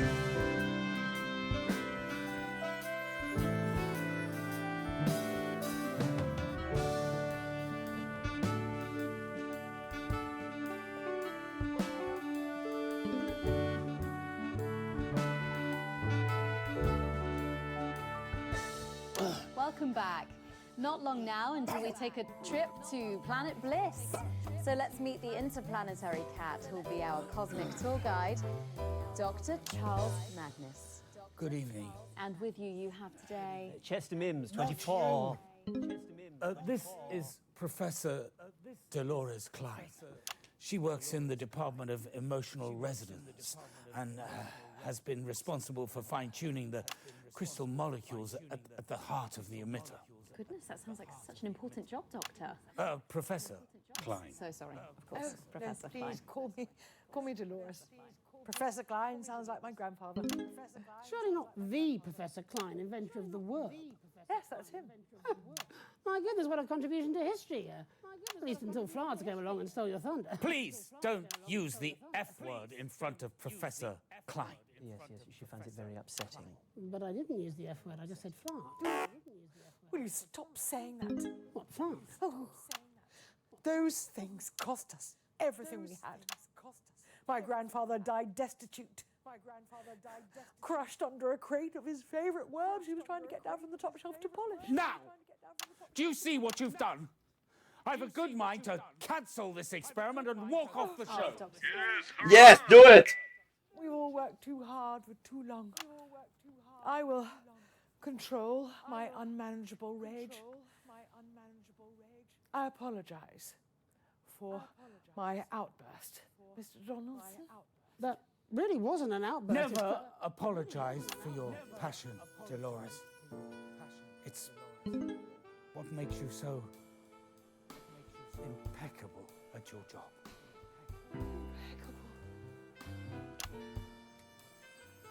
I might even say precise. You say the nicest things, Charles. You say the nicest things, Charles. So when the device is switched on, will we all experience love? Oh, crimes, no. That would be catastrophic. People in love are mentally ill. They shouldn't be allowed to fly aeroplanes or perform sensitive tasks. No, our device will simply bring about a sense of contentment. Love can be terribly painful. Love can be terribly painful. Yes. Best avoided. Probably. There's enough subtext there to fill a poetry book, but apparently we are going to lift the needle from the grooves of the record of love and take a trip downriver to the white waters of Advanced HQ for the sounds and stylings of the country's most powerful couple. I am guessing that means we're talking to the Prime Ministers. Who, just to be clear, are in no way romantically involved. Well, that's probably a good thing. There's no place for romance in the workplace, after all. Can't say I disagree. Makes the heart concentrate. Makes the heart concentrate. I've heard. Yes. So have I. That's what I've heard too. Let's go to that message now. Good evening, everybody. On behalf of Advanced, Julia and I just wanted to wish all of you the very best of luck with tonight's groundbreaking experiment. When this project landed on my desk, I just knew it deserved to be funded. After all, what could possibly be better than increased happiness? And now, here's a little something what I wrote earlier, especially for tonight. It's a love poem, which I want to dedicate to everyone at the Happiness Project and, of course, Mrs. C. So it's a big well done from us to Dr. Magnus and the entire team at the Happiness Collective. And now here's Peter and his poem, if you're quite sure. Absolutely, I spent all afternoon on this. Christ, I'm nervous. I got my finger on the censor button near standing by. Are you okay? A rom-com? Come on, Clement, stop fuck-arsing around and let's get the gimlets smiling. True love don't come along every day. So when it does, you should make hay. If that man gets you dripping, say yes to the whipping, as his famous old man used to say.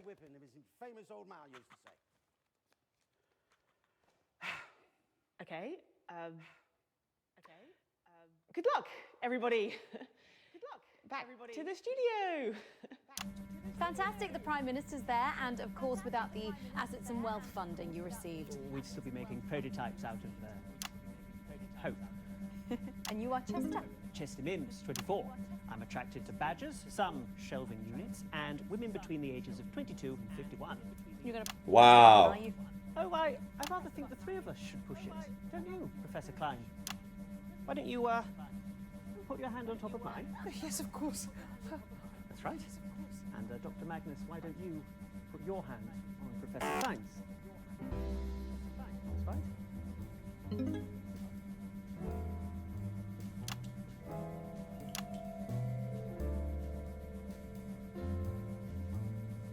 Go on, man. Tell her. This is what we've been waiting for. You're all right, Charles. I feel a bit dizzy, if I'm honest. Do you need to sit down? No, I think I need to say something. Yes! Something I... Do it! Do it! Do it! Do it! Well, perhaps you should say it during the break. Keep out of it, Donaldson. No, you're right. How silly of me. What was I thinking? Okay, I think we're going to get a counter on the screen there. We're going in 10, 9, 8, 7. Come on, Dr. Magnus. 5, 4, 3, 2, 1. Nothing happened! We're out of the loop! We're out of the loop! Ah!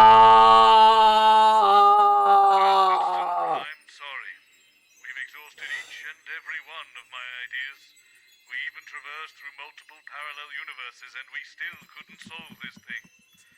I suppose we'll just have to get used to this tortured existence, trapped in time.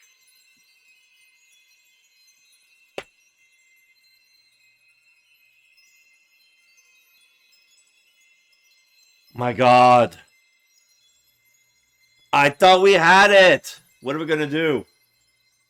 Call everybody again? You might find it amusing to make my channel into a zoo, but I am in no mood.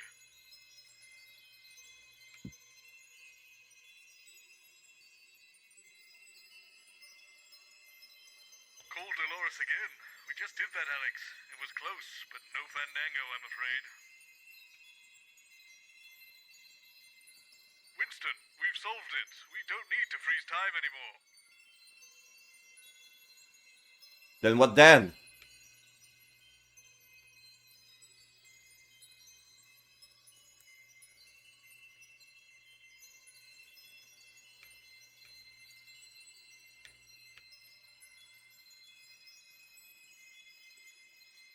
Not for singles?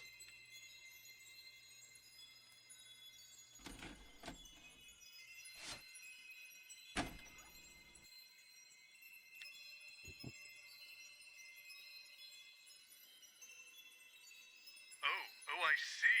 Throw everything together and maybe the chaos will push Magnus and Dolores together? Well, it's worth a shot, I suppose. Go for it, Winston. Make it happen. Okay. I was waiting for him to, because I press called them all, but I thought it was a bad idea, so I said, okay, no. But yeah, if I press it again...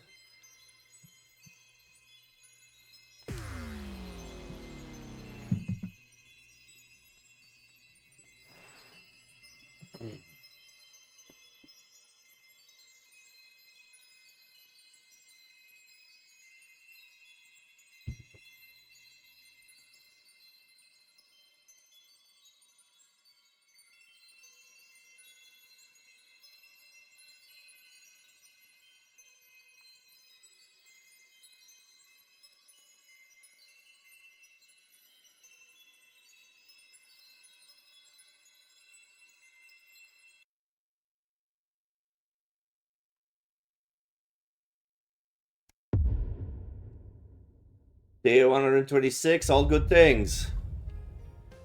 Right, could you all gather on set, please? Jenny, what's going on? Oh, hello, Robert. Jeremy, Miss Wolf, assembled guests. All right there, Bobby. Good evening, Mr. Algebra. I've gathered you all here to help me with a televisual experiment. Why us? You are available. I'm between shoots. I have a book to promote. Whereas I've been up since 5 yelling at my staff at my capital restaurant, but I'm here too because I'm not fucking lazy. I'm just here to break hearts and sell garden furniture. Could we all please just focus? Sorry, Bobster. Tonight's television program is entitled The Night of Smiles, ostensibly because we're testing the Euphoria device. But this is a ruse. There is but one aim and one aim alone for tonight's program. Ratings. No. Love. Oh, how gorgeous. 2 of tonight's guests, namely Dr. Dolores Klein and Dr. Charles Magnus, have fostered a deep, unspoken love for each other through many years of tedious scientific research. Yet neither has had the courage to speak of their affections. Divine.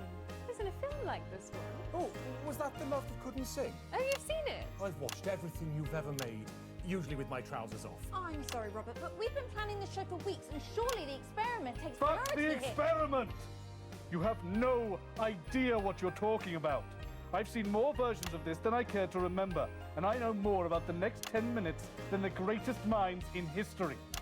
Just get the 2 fucking scientists together, and I will buy you all fucking houses. Understood? Okay. Understood? Yes, sir. Good. Try not to be too obvious about it, Alan. Why is he picking on me? You've just got one of those faces. Oh, and don't mention Florence. Crazy Neil never mentions Florence. We've still got 6 containers of worms to ship. Ah! Everyone's using flards these days. More stable at the knuckle joint. You never forget your first flar. Great for basting and for throwing at your kitchen staff. The third Mrs. Neal kept one in the bedside drawer. Oh, sweetie, we all do that. I literally just told you not to talk about fucking flards. Jenny, get the scientists. Let's get this started up again. What did he mean again? I'd explain, but you'd think that's weird. Yeah, Colin knows. I'll explain whether you think that's... Definitely leave it to someone with an EQ. There are a place for you.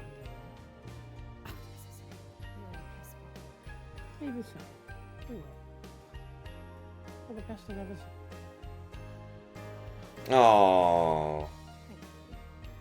Okay, if we could clear the sofa, please.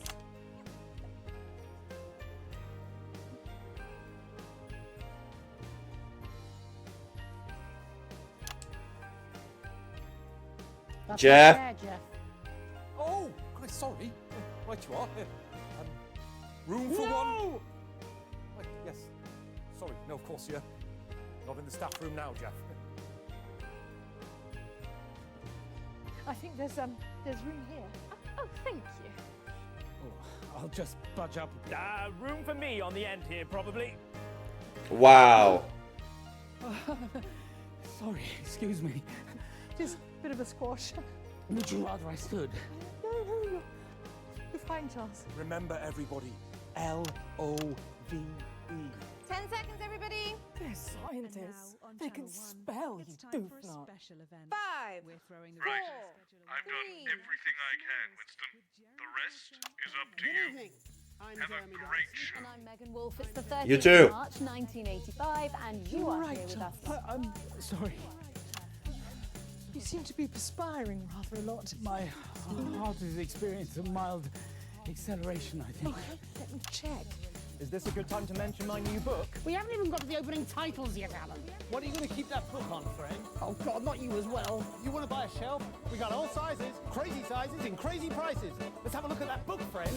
Yeah, it's here. In this.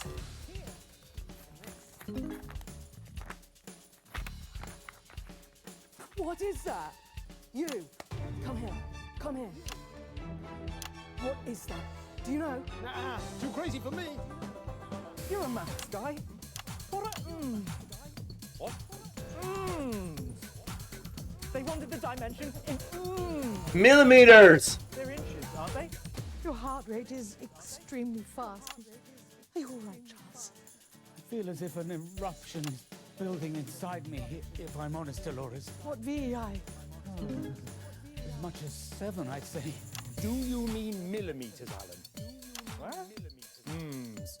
Do you mean millimeters? Oh, I see what's happened there. Fucking useless! My book! Oh, I'm sorry, everybody. I'm sorry. I just needed a bit of a... Oh, yes, Yes, I'm feeling a bit better now. Oh, please watch out for my tiny book. Doctor, are you quite all right? Yes, I think it's just a little anxiety. Oh. From me? I'm so sorry, Charles. You're probably allergic to my perfume. No, it's not you. You smell like a puppy on a fresh spring morning or an orchard in bloom. It's not you, Dolores. It's probably just the experiment. You know, it's times like these you could really use a flard. Fucking algebra. There it is. Fucking algebra. My accent. I said, it's at times like these you could really use a flard. Oh, fuck's sake! What's fucking wrong with you? What? Look, what is your problem with flards anyway? Floods destroy my family. Ah, wash my hands! Oh, Charles, you saved me. And I always will, Dolores, if you let me. I love you, Dolores. Even if it did take a mild workplace accident to enable me to say it.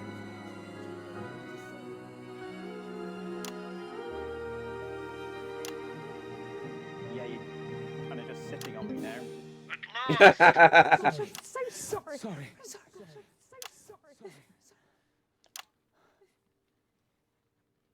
Just roll the opening titles. Well,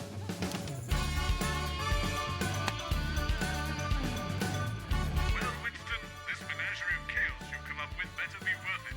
Of course, it goes without saying that if we do break out of the loop this time, we'll go home to our respective families, carry on as normal, and never speak of this again. Yes! Wouldn't want to have any confusing references or continuity breaks in the future.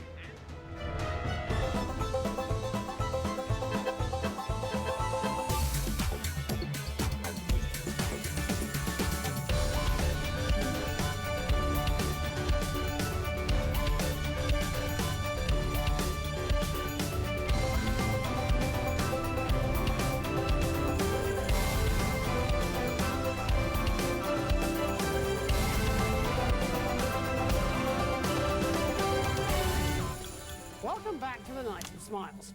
The machine behind us will make you all happier. Believe it? Neither do I. But let's press the button anyway and see what happens. Wow, yes, let's do that. I think we can get a counter on the screen here. There it is, and we're going in 10, 9, come on everyone, 8, 7, Come on, Magnus. 4, 3, 2, 8. Dr. Magnus? I'm sorry, Chester. I'm sorry, everyone. The experiment cannot proceed. Thank I'm a fraud.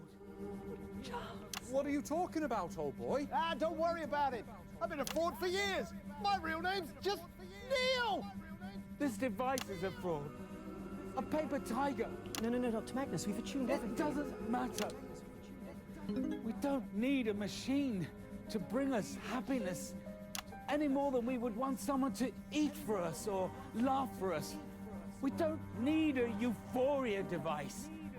Happiness is everywhere, already, and it's different for everyone. For me, it's how I feel when I look into Dr. Klein's eyes. And at her meticulous research. But for you, it might be a particular view at sunset, or the darkness of a theater just before a play is about to begin, or your mother's cooking, or all of these things, or a million other things. We don't need anything to make us happy. We just have to go out and grasp it. Chester, inhibit the machine. Yes, Dr. Magnus.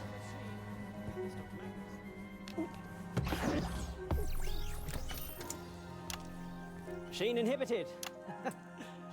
Suppose we can all go home.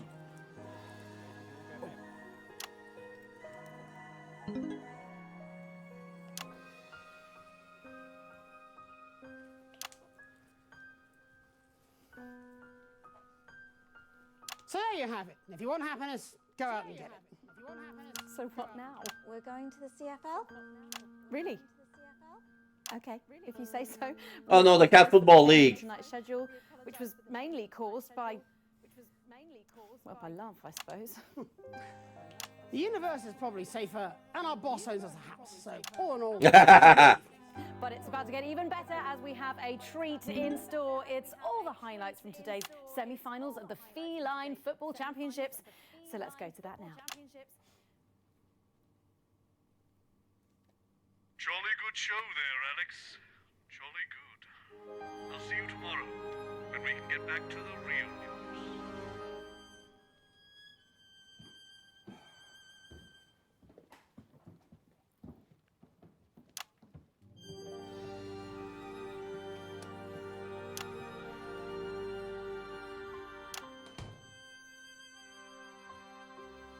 Colin stands alone in the empty studio.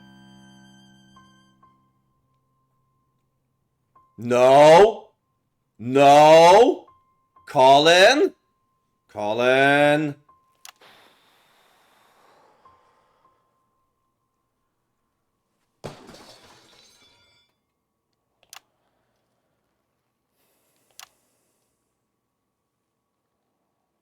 He kicked the machine. Time loop. Escape the time loop. He makes us a thumbs up. Yes. Oh, we're out of the time loop.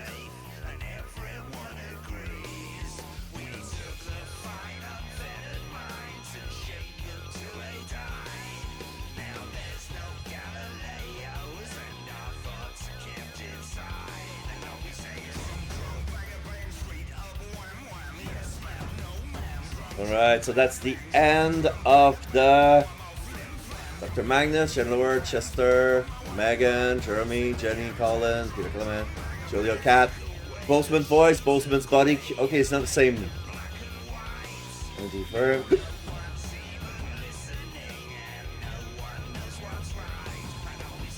The voice of the Empire, Defined Mind.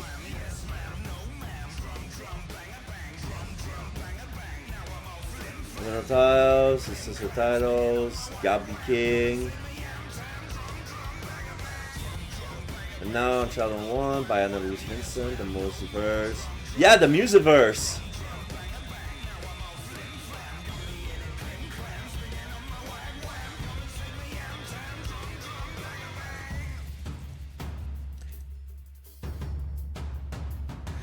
So...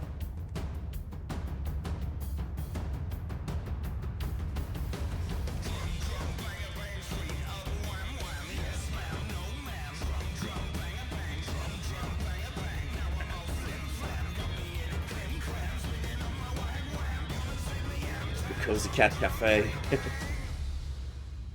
Not games.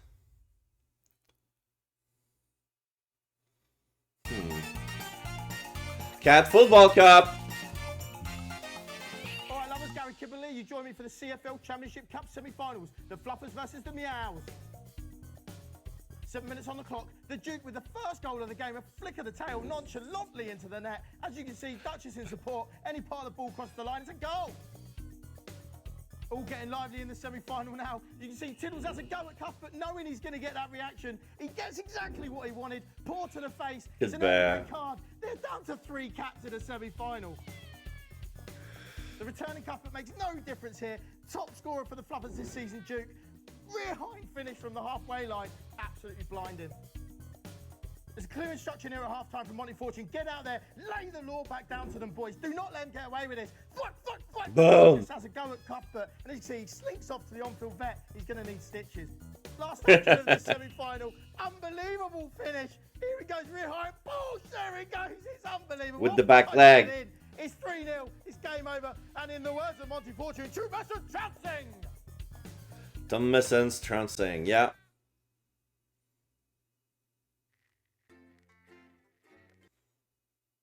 All right.